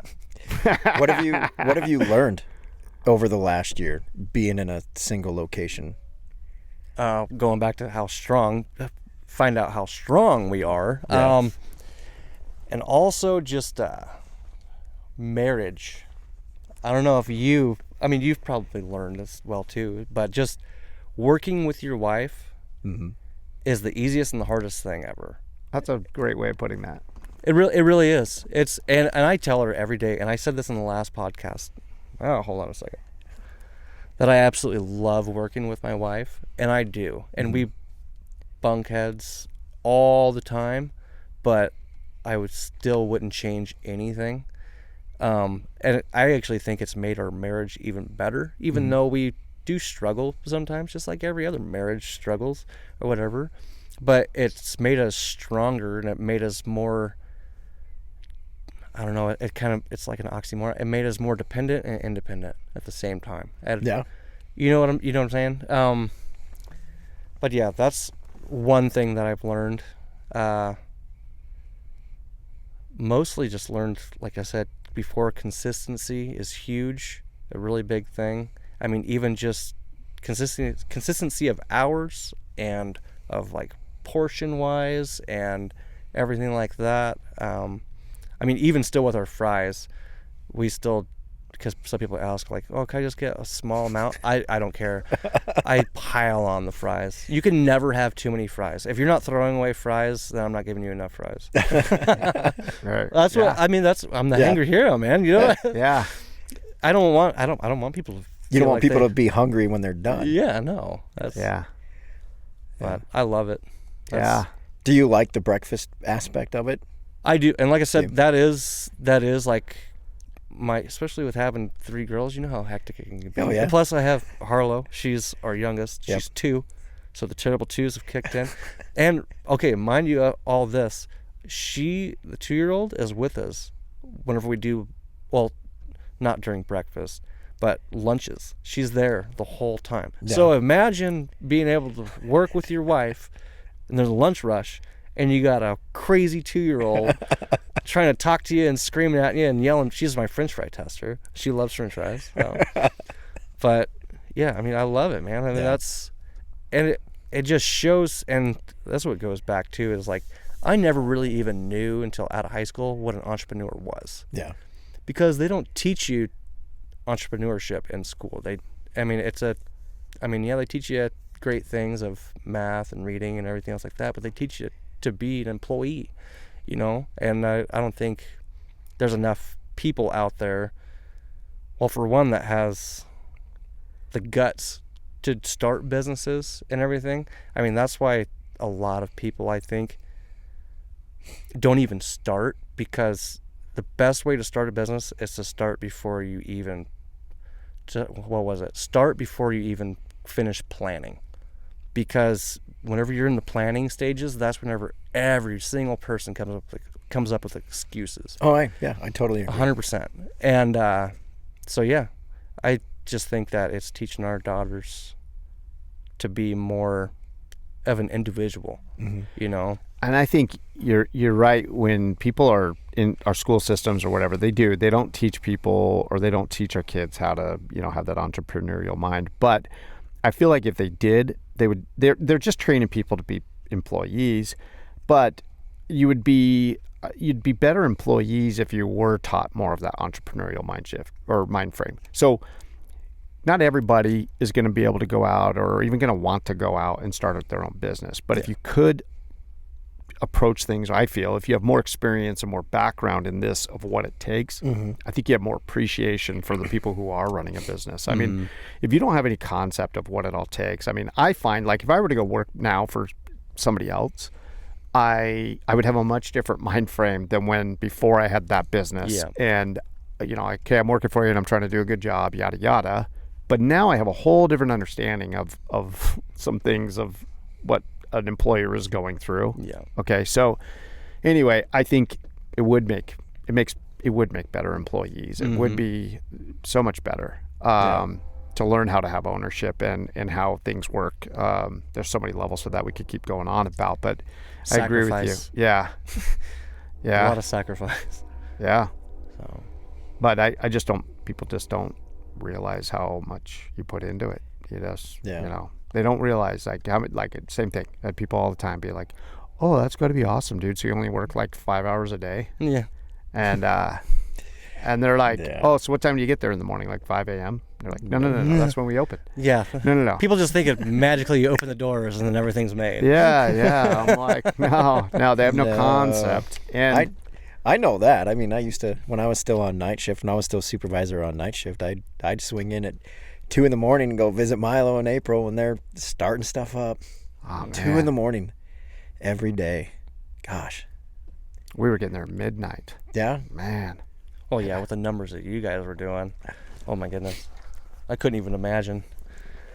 Midnight was just, I never thought, like when I first said, I think we got to get there earlier. April was always just like, looking at me, I'm like, I don't know, I think I just need more time. But I did enjoy that. As hard as that was, I enjoyed that time. When I got there, and that, I enjoy, like what you were talking about. I just had the tunes cranked up, and It's your own peace. Yeah. It's your own quiet time. I just would get in the zone, and I'd watch that clock, and I'd know that by this time I have to have this doing, done, and yep. I had a little system going, whether it was music or podcasts or audiobooks.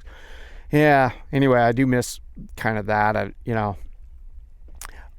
There's something about all that. I did enjoy it. I enjoyed it even later on when we were closed and things. I loved it when it was all cleaned up afterwards, and I just all of a sudden I just wanted to walk around and hang out. Like April was always ready to go home, and I'm like, well, now it's all cleaned up and it's nice in here. Now now we need to think about like not just how do we exist, how do we go to the next level? Like it's not just dealing with the how do we stay open? It's how that was the time I got to put in for how do we go to the next level, and that's why the hours get to be so long. It's like, and I had a hard time with just making myself go home or feeling like I deserve to go home.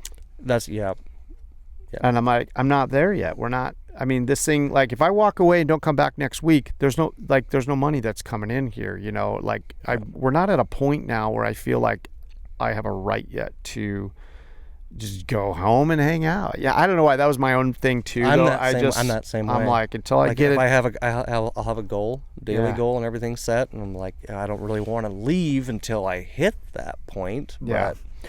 I guess what I'm most thankful about is that what I saw in you guys was that same drive and ambition and hunger and everything else that I was very familiar with. To turn that place over that was so special to me, where I went through really hard times with my family.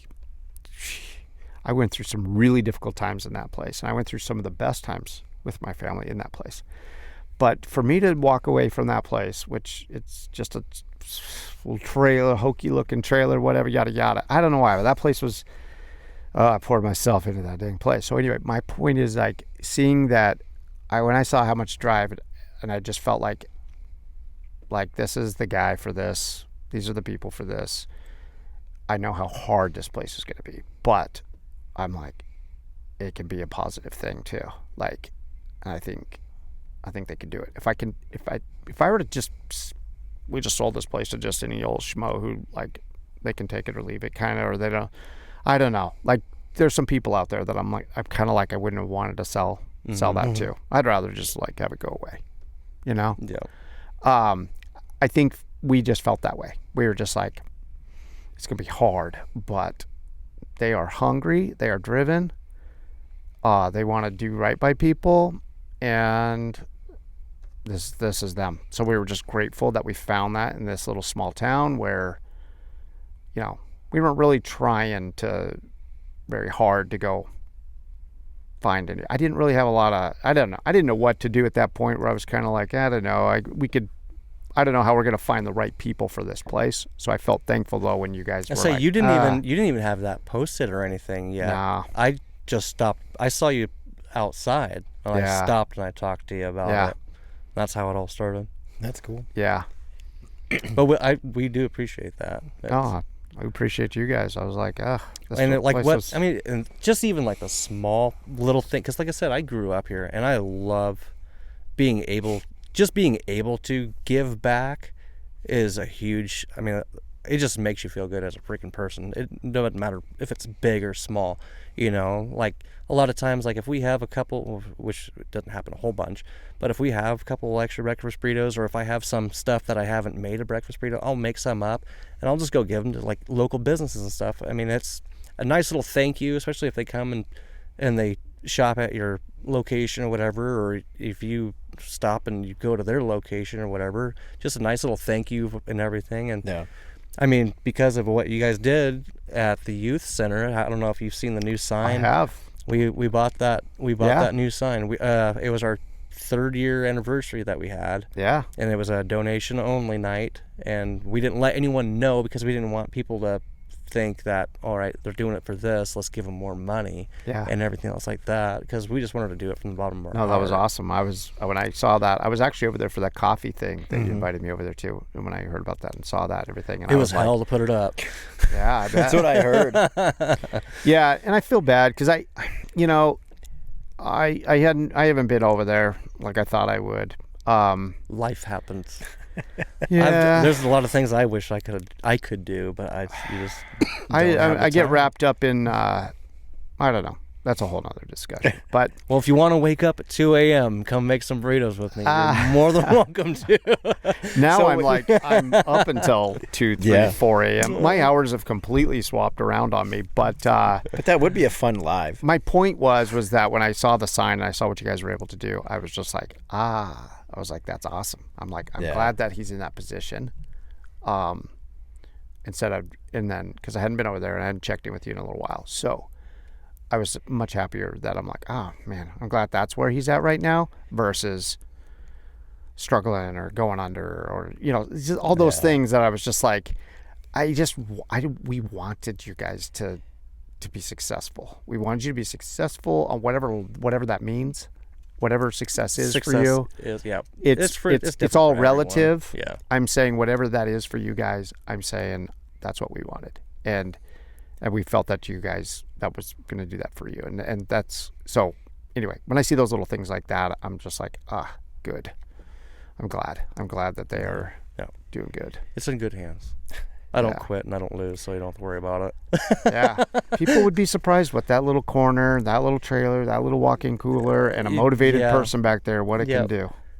I mean, like I said, our numbers aren't even close to yours. I added up how many just breakfast burritos and stuff that we did this year. And Kaylee's like, you're kidding, right? And I'm like, no, I never thought it would be possible. Close to, and going to like money state, whatever, just off of breakfast, that's what some people make in a whole year. Yeah. And it's crazy what can happen and just the growth and everything. I love it.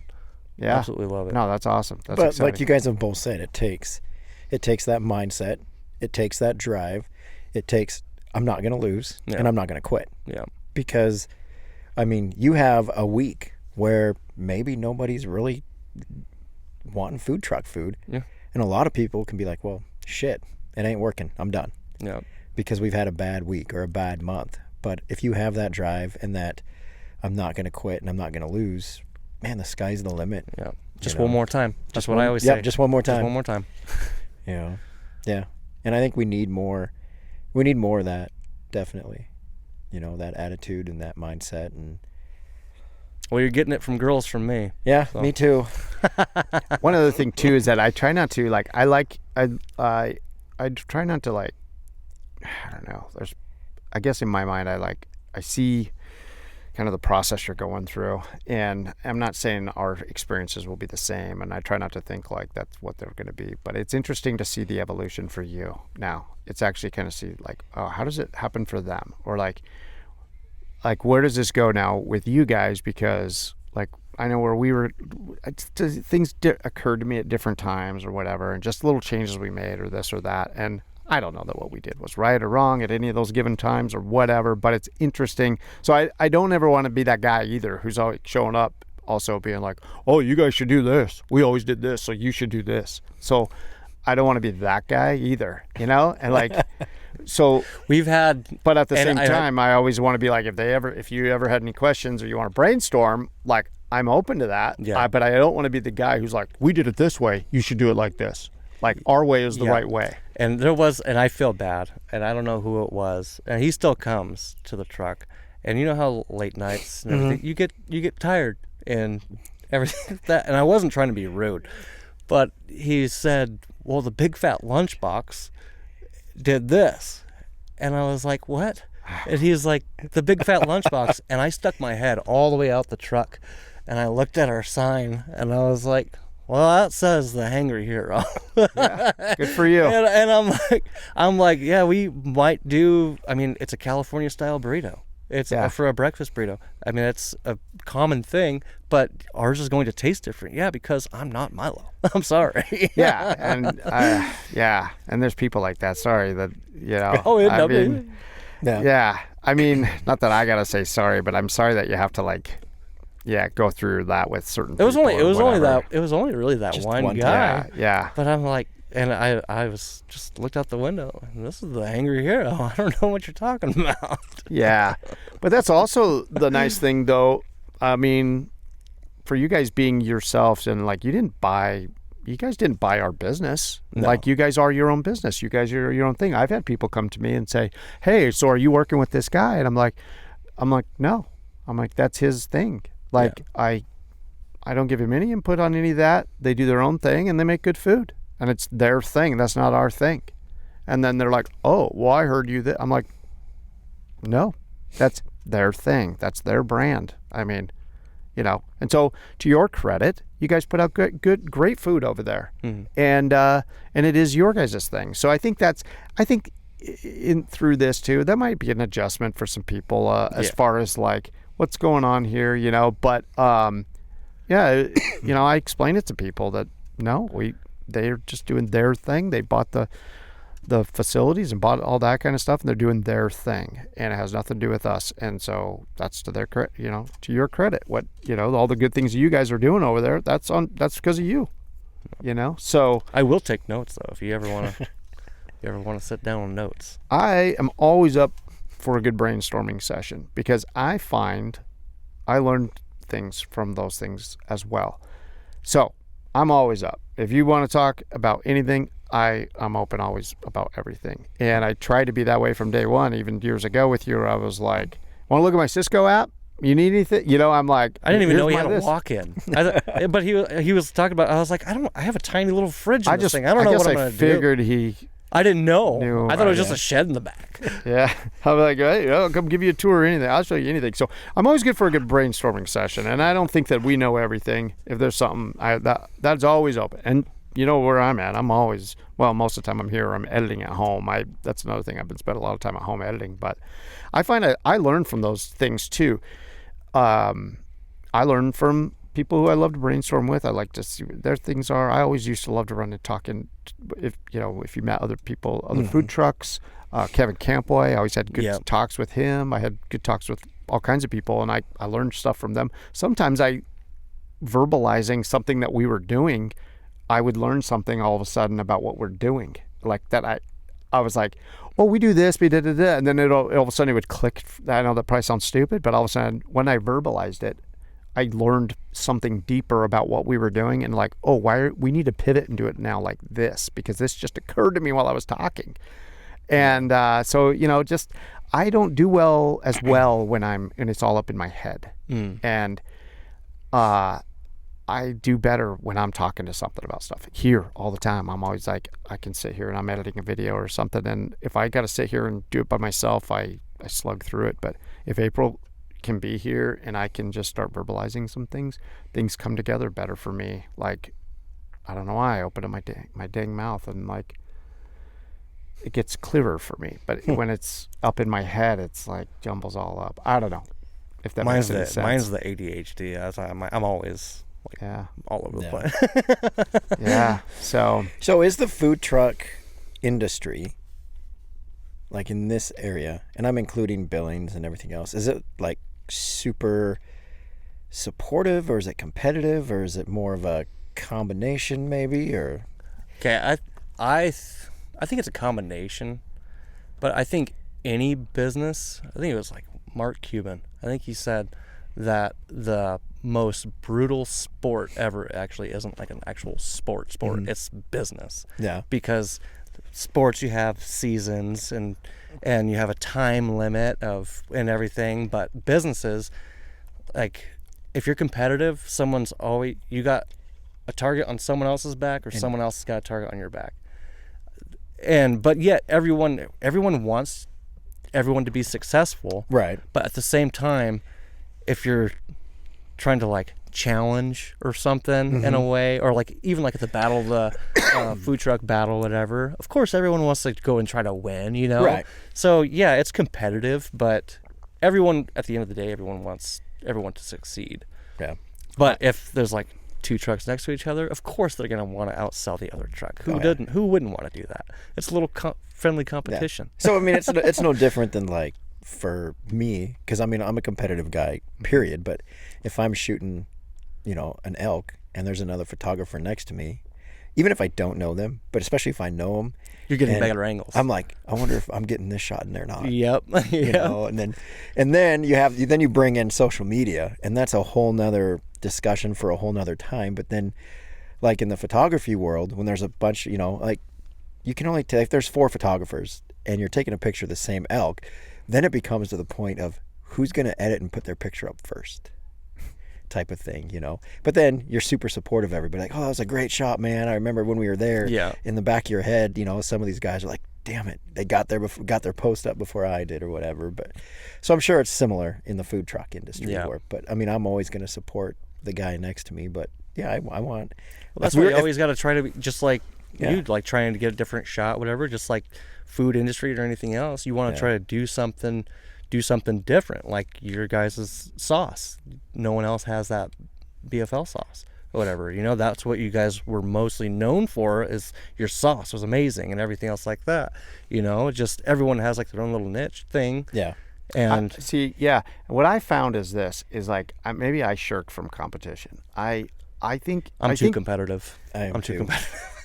I think I shirk the competition thing. I think I'm competitive. The problem is that if I allow myself to be competitive, I get really competitive. So it's kind of like I avoid the competition because I don't want it to drive me crazy. So I kind of found like with that, I just kind of chose early. I'm not competing with anybody. Yeah. And the other thing I found that was by going niche, is once I went so niche, nobody can compete with me because I'm not doing anything that anybody else is doing. I'm my own thing, which now I get to set the price on. If I'm serving something that somebody else is all serving, we're all serving the same similar thing, then it's a commodity thing. If you can get this here for this much money, then you can get it over there. I mean, I'm competing with that guy over 10 cents because we're both basically serving the same thing. But when I have something that nobody else has, I determine the price on it. I determine the value on it. I determine all kinds of things, and I'm not competing with any of you.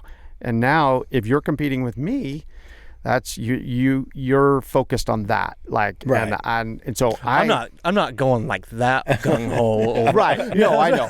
No, I and I don't mean to sound all like I'm just saying. I mostly compete against myself. Right. In a way. Exactly. Yeah. Yeah, and that's what I'm saying too. Yeah. I'm just that. I did see though that people in the food truck industry that were very competitive to a point that it eats them up. And I've had other food truck people even admit it to me that, hey, like, I used to be like this, and I used to be, you know, and they went through a growth thing of themselves before they kind of realized that, and that was awesome that they could talk about that and admit that with me.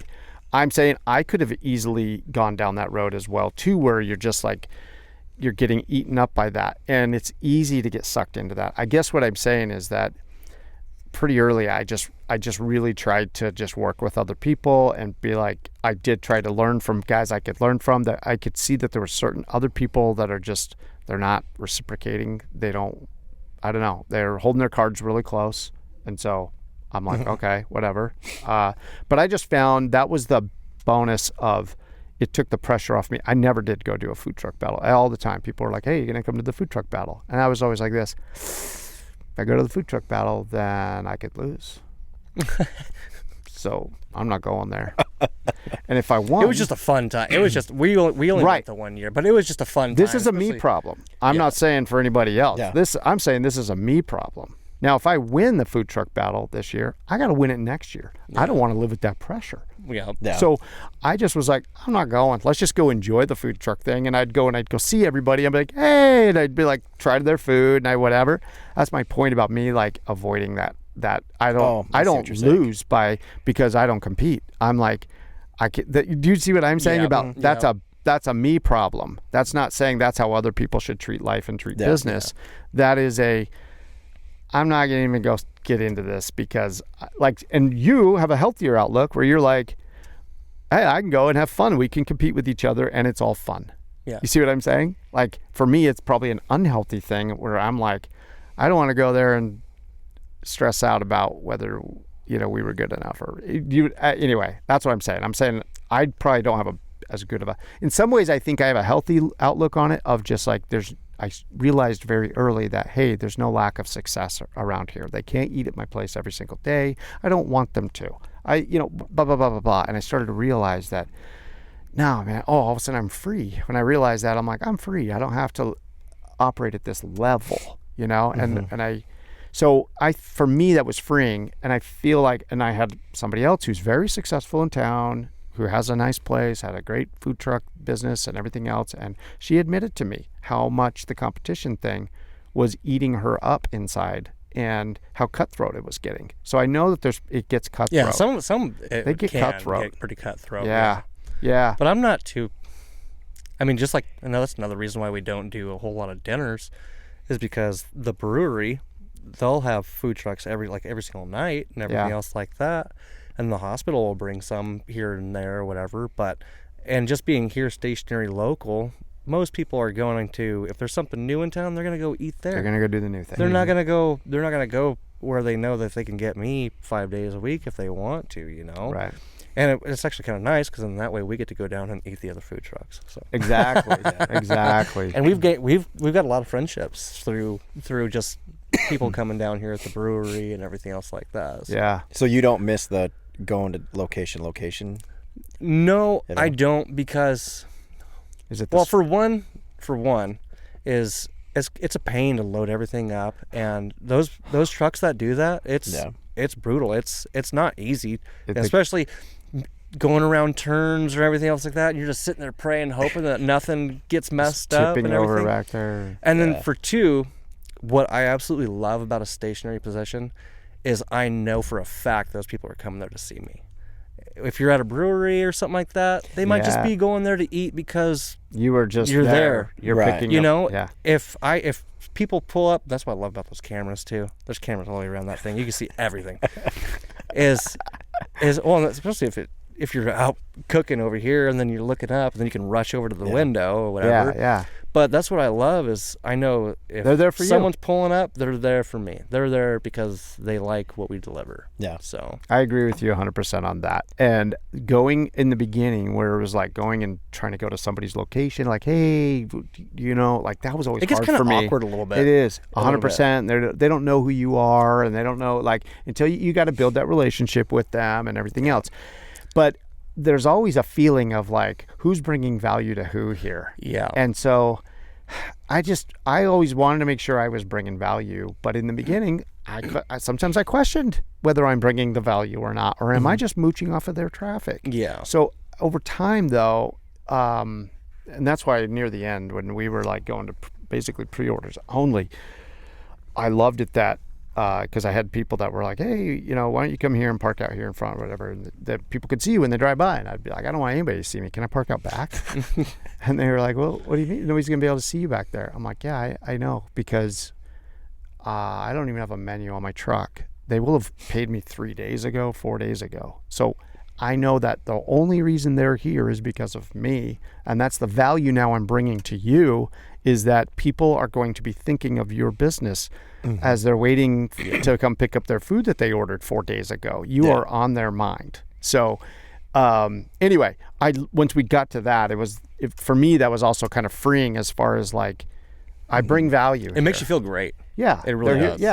Yeah. So no, I'm so happy that you found the positives of that. I mean, there was fun going to some events and doing all the kind of, I was hoping that you would feel like, oh, there's some of this is a weight off my shoulders, especially when you got little kids, you got families, like, just to have that of being like, okay, I don't have to go think ahead of time to go make sure I'm parked fairly level, and I got it, all that other stuff. There's so much more stress to that. Yeah. And without that stress, you can focus on, I can serve more people. Yeah. And another huge thing too that we did, that I don't know if I think you guys started doing it towards the end, but the online ordering, that like blew up automatically. I mean, we have to adjust it a little bit here and there because you get too many orders at one time sometimes. Right. Yeah.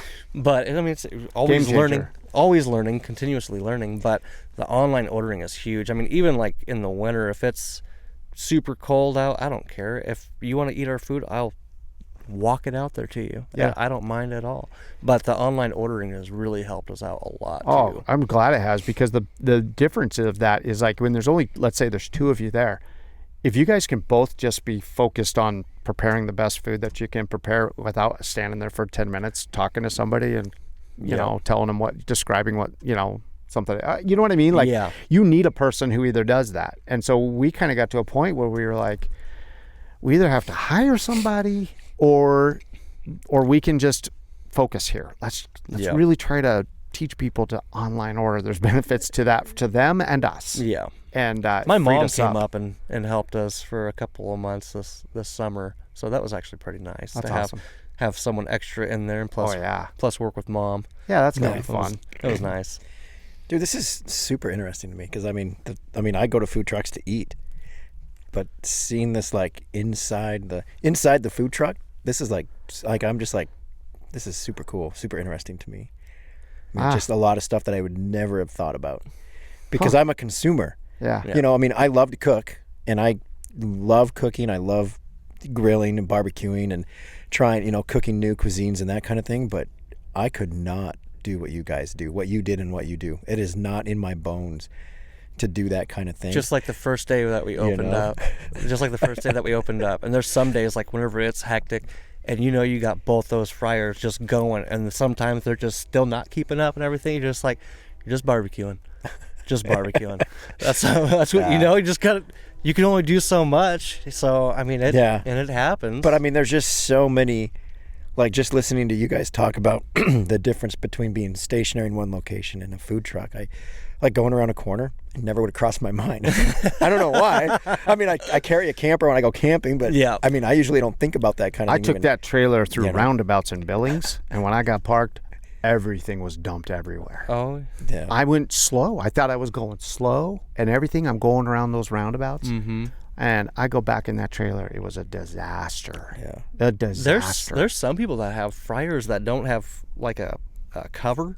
And they're just sloshing they're oil? Just sloshing around Really? and stuff. Yeah, there's a lot of, like, even like food mackerel. truck pages that I'm on. They're like, how are you guys getting it from not sloshing all over? Like, well, at least just wait a couple hours, let it cool down, and take some out so it's not going to come over the top. You know, the fun thing, though, that I feel, or I always felt about that is like we weren't mobile, but we looked like we were mobile. I don't know why, but it still had that feeling of like, I don't know, of that. Like we're nailed down right here, but it's still, I just was trying to keep that feeling of like, we're not just a brick and mortar restaurant, you know, but you still kind of have that feeling and that vibe of like, oh, I found a good food truck that, you know, I'm lucked out. I caught them on this corner, but, oh, we're always on this corner. So I don't know. That's to me, some of the benefits of that place. I love it. Yeah. It's a perfect location. Absolutely perfect location. Yeah. And that's another big thing too, is on food trucks, is just getting the right location if you are mobile. Yeah. Yeah. Well, and I think you'll even do better when the new town pump goes in, because that's going to bring in more people, because it's going to be, I think it's the second biggest one in the state now, our new one that they're building. Really? And that's just going to bring more people off the interstate. What are they putting over there where they're tearing all that up? A new town pump. That's going to be the new town pump. They're going to rip down the old one. Oh, wow. It's supposed See to be how like far out of the 3 loop I times- am? It's supposed to be like 3 or 4 times as big as the one that it is Yeah, now. it's going to be huge. I think it's going to be the second largest town pump in the state. The new one over outside of Bozeman is the biggest, and I think because this one here is one of the most busiest in the entire state. Has been for years. Yeah. And so they're Are they going to have some pretty decent truck parking still over there? So they're going to. So the new entrance is going to be off of 9th, right across from Apple Village. Okay, that's going to be how you get in there. That's why they had to bring all that dirt in, because they have to raise it all up to get the grade right, coming off a state highway and everything like that. They're going to build that whole thing. There's going to be an actual truck exit. So there's only one. Basically, the trucks are going to have to make a loop, coming in, getting fuel, getting out, and then the parking now. Then truck parking is going to be where the existing town pump is now. But it's supposed to be huge. Yeah, that's what they're saying. Wow. I don't know. This is one of my dumb ideas, but I almost put a CB radio at the trailer because I used to be a truck driver. And I thought, I should just put in a CB radio here, pick my favorite number, and that's my channel. And then what I'll do is I'll go to the main channel in the morning and I'll say, hey there, da-da-da-da-da-da-da. This is a big fat lunchbox just down the road. Go ahead and hit my website, get your order in. I'll shoot that breakfast burrito over to you and get you set up before you hit the road. And then, like, I was always trying to find just somebody who I could be like, have a lot of truckers that stop by. Yeah, just be my guy, because there's so many truckers that'll pull off, they'll sleep there, they're getting up the next morning, they're like, crap, do I got to eat McDonald's again? Or where do I got to eat, but if you had somebody pop on your radio and just say, hey man, I had a 1 pound breakfast burrito that's going to see you through 700 miles today. That's all I've had today. Was Really? a breakfast burrito. That's all I've had. I mean, you would have drivers. When Shasta and I get them, It's like we got to order one and split it because there's a lot of food. They're a little. Food. They're usually a little over a pound. Over a pound. It's a lot of food. They're so damn good. It's like, but if you could push them toward that website of ordering, that's a good idea. and just being like, and then I thought, because I thought about putting a billboard down there or paying for one of those billboards. Yeah. But then I thought, I'm close enough to just put a CB here, and I'll put an antenna on here, and I'll just get on there every now and then if I'm slow. If I'm slow, I'll just get on the radio and I'll just go, hey. If the big fat launch But is slow. Well, you know what I'm saying. I mean, we had slow times. I'm just, but I don't know. That's just the thought I had was like, yeah, that's a good idea. That was the truck driver in me. But I'm sure maybe I'll just make a new sign. What would Milo do? No, I'm saying no. But I bet there's if that you should do that. If that is something that would help or be fun. I don't know. I used to be a truck driver. That I was like, it was just you'd get up in the morning and be like, what am I going to eat around here? I'm tired of eating all this crap. But yeah. But I was at other places where mostly it was the lot lizards who were advertising on the radio. But how fun would that be to be the food truck that's advertising? They're just going to think he's speaking code. I got a 1 pound burrito. Wait. Yeah. Oh, they'll be like, oh, yeah, right. Yeah. I mean, that's a whole nother marketing thing that I would have never thought about. But if there's like truck driving Facebook pages and stuff like that, and then I learned about like, those things that ping. Hangry Hero. They ping, and you could invest in these little things. They ping. They're like an Apple AirTag. Yeah. I almost bought a bunch of those at one time. But like when you type in your stuff like on Yelp and Google and stuff like that, it shows right up where you are and stuff. Yeah. That's what I say. We get a lot of people, especially that just call me like, "Is there enough room for a truck?" And I'm like, as long as you're not blocking my door, I don't care where you park, man. Yeah. Because usually it's really early in the morning. It's like right when we open. And I mean, we haven't had too many past like 7. Okay. So, and if you have a website that people can order, if you had a tab there for, now that I was thinking about that, because, see, dude, this is where I go. If these are big secrets, let's do this off camera. So, I don't think anybody else. I don't think anybody else in town is going to take these ideas. But if I had on my website, if I got on the radio, and if I ever told the truckers, instead of delivering to those guys, if you had a little page on there that for truckers that showed how to get to you, where to park, and how to turn around and get back out of town. Oh, like that was also another thing. And I mean, like everybody has Google Maps nowadays, right. But yeah, for you to be like, hey, this is how you can park all that shoulder of the road. I say there. We have the Pepsi guy. Yeah, they stop right there every single time and just park right on the shoulder. Ah, man, I don't know. Yeah, I'm just saying that's good. Yeah. I used to. Yeah. My brain's going like that all the time. Yeah, I know how it is. Yeah. Yeah. I have noticed, but something like that to me beats a bulletin board or builds a billboard, whatever they're called. Like that would be funner. I have noticed you do a lot more like online stuff, like the Facebooks and the lives and thing like that. In this past year, lives not so much. I don't because I don't think people want to see my ugly mug. Oh, I think, but I've seen more than when you were. It's the algorithm that you have to try to find out. Yeah, that's why I don't like Facebook all that much, because there's some days where everyone will see your stuff and then they're like, I haven't seen any of your stuff in a while. I'm like, well, that's why you have to do that at followers, but you can only do it one time a day and whatnot like that. But I don't know, just the algorithm on Facebook is really weird, really weird. So that's why. And then if you say to people to like, hey, like my post, or if you say share, they'll punish you for that. Like, do you do TikTok or any of those on the regular? Or? Not TikTok on the regular. No, I wish I could. Keely's not much into it. Yeah. I like funny stuff. I love funny stuff. Her not so much. She just doesn't like the camera as much. But that's just how I am. Yeah. I like to be goofy with it. So. But yeah, I don't know. The one that always comes back to me is when you're doing the running. Wing Wednesday. Yep, Wing Wednesday. That's what everyone's all like. You're hilarious. Yeah. Do a couple more of those. Yep. Yeah, superimpose like a surfing. Well, you're not open on the weekends, but a surfing Sunday where you're surfing on a big fat burrito. I did a post where I was surfing. What did we have? Crab rolls is our special. I said, we got crab rolls, bruh, or something like that. I don't remember exactly what it was. I love doing stuff like that. Yeah, do it. It's fun. Just do it, It's man. fun. That's awesome. Got to be creative. Yeah. Just like our last one. What was it? Bob Ross, and I put a couple of breakfast burritos on there. Like, we'll call these happy breakfast burritos. There's nothing wrong with having a breakfast burrito as a friend. Yeah, I saw that. I didn't see that one. So, I'll have to see that. What's the next year look like for Hangry? Planned wise? Yeah, I mean, what do you got planned? What are you dreaming of for next year? Well, we're probably gonna move one of the carports that's there, because I haven't got out of that whole thing right there. But so I might just buy that one from him, because that's what he was talking about. But we're gonna take the carport and pull it around to put the picnic tables underneath there, so that way there's a lot more shade, or even if it's a little bit rainy or whatnot, just more seating there.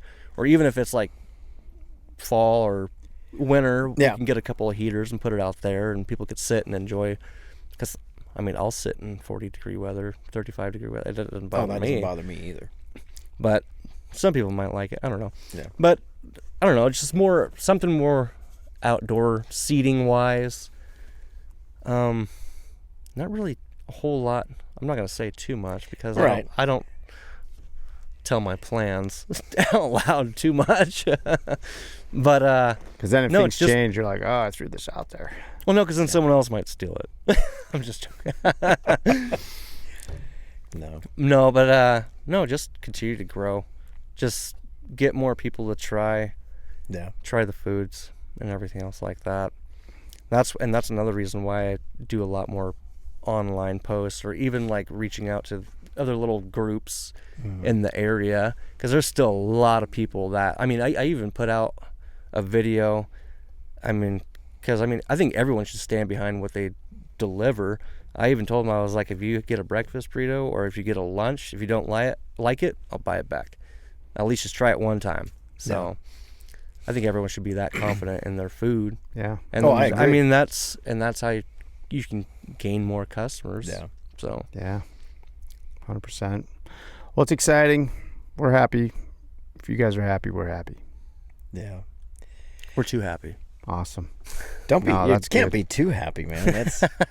That's great. I mean, I just look at it like entrepreneurship and what you guys have done, what you've done, what you're doing. I mean, just like how it like benefits a community, just not in like you're providing a service, but like that entrepreneurial spirit, the giving back to the place, teaching our kids, yours, mine, and others, that you don't have to go 1,000 miles away to be successful. Yeah. I mean, you can impact. Like we talk about change all the time, and we talk about it with JT. If you want change in your community or change in your state or whatever, be the damn change. Yeah. And whether it's good, bad, indifferent, whatever, you're showing a whole generation of people. I was a high school dropout. You know, yeah. But you're showing a whole generation of people, not only in the way you're raising your kids and whatnot and running your business, but you're showing a whole generation of what's possible. Yeah. Here, you know, and you don't have to go 1,000 miles away to see that. You can look right down on 9. Same thing. You know? I mean, same thing with everyone in their New Year's resolution. And right. I don't believe in New Year's I don't believe in New Year's resolution. New Year's resolution is every single minute of the day. Yep. You can change it any day. It doesn't matter what it is. You want to change something, just do it. Yeah. It just takes you to do it. Determination. That's about it. Yeah. I'm the same way. I don't make those New Year's resolutions. No. I do because everyone I do it forgets every about day. them. Everyone forgets That's about right. them. I do it every day. There's one thing I want to do when I wake up that day, and I'm going to do it that day. And then tomorrow when I wake up, what do I want to do today? Yep. You know, and if that means I want to lift 3 more pounds at the gym when I do my workout, which I do. I work out every day, and it might be that simple. Or like it was this weekend, I had a shot list of what I wanted specifically for bighorn sheep, and so I went and got it. You know, I'm not the guy to make a resolution come January. I mean, it's my birthday, so it'd make sense if I did, but I don't make that resolution on January that I'm going to do in July, because we don't know what's going to happen in July. I can make a traffic stop tomorrow, and that's the end. That's lights out, and I'm done. You know, I want to be able to affect change in my household, in my circle of friends, and in my community now. I don't want to do it 6 months from now. And so, I mean, that's something that I've learned a lot talking to people in this podcast, and it's something I've learned within my circle of friends. And I think that circle of friends is super important. I want to surround myself with other entrepreneurs. I want to surround myself with other people that don't know how to lose, that don't know how to quit. Because they're the ones that when I'm having a shitty day and I'm like, hey, Josh, dude, this isn't working. You're like, dude, tie your shoes and get the fuck up and go, bud. And I need to hear that from you or whoever, because you have that same mindset that when you're having that day, you're telling yourself the same exact thing, you know? So I think there's a whole group of us in this community, you know, whether it be Absorki, Park City, Fishtail, Nye, whatever, but in this greater community that we're starting to get that. And I think it's super awesome. And I mean, you're a game changer in that, man. And it's cool to see what you and your family have been doing. And I'm just excited to see what's going to happen next year. Yeah, So, I am Agreed. So, It's fun to watch you guys blow that up. yeah.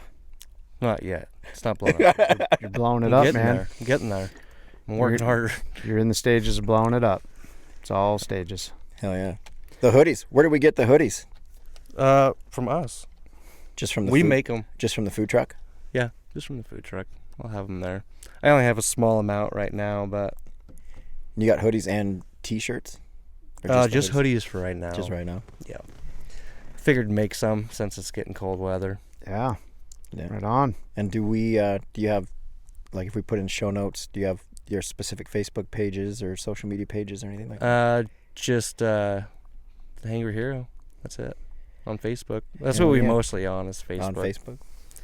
I do Right on. Instagram sometimes, but I'm Yeah. kind of terrible about it. I'm not that great on Instagram. No, I'm an Instagram junkie. Instagram, YouTube, and unfortunately, I've been doing a lot more TikTok. I had that viral rant about the bear, Oh yeah. and that kind of lit a fire. Be like, I can use this, and he's telling me to do way more than I am. But All the time. I'm like, do another one of those. Yeah. Do another one of those. There's a lot of people that do like 2 or 3 videos a day on TikTok. I mean, it's just Yeah.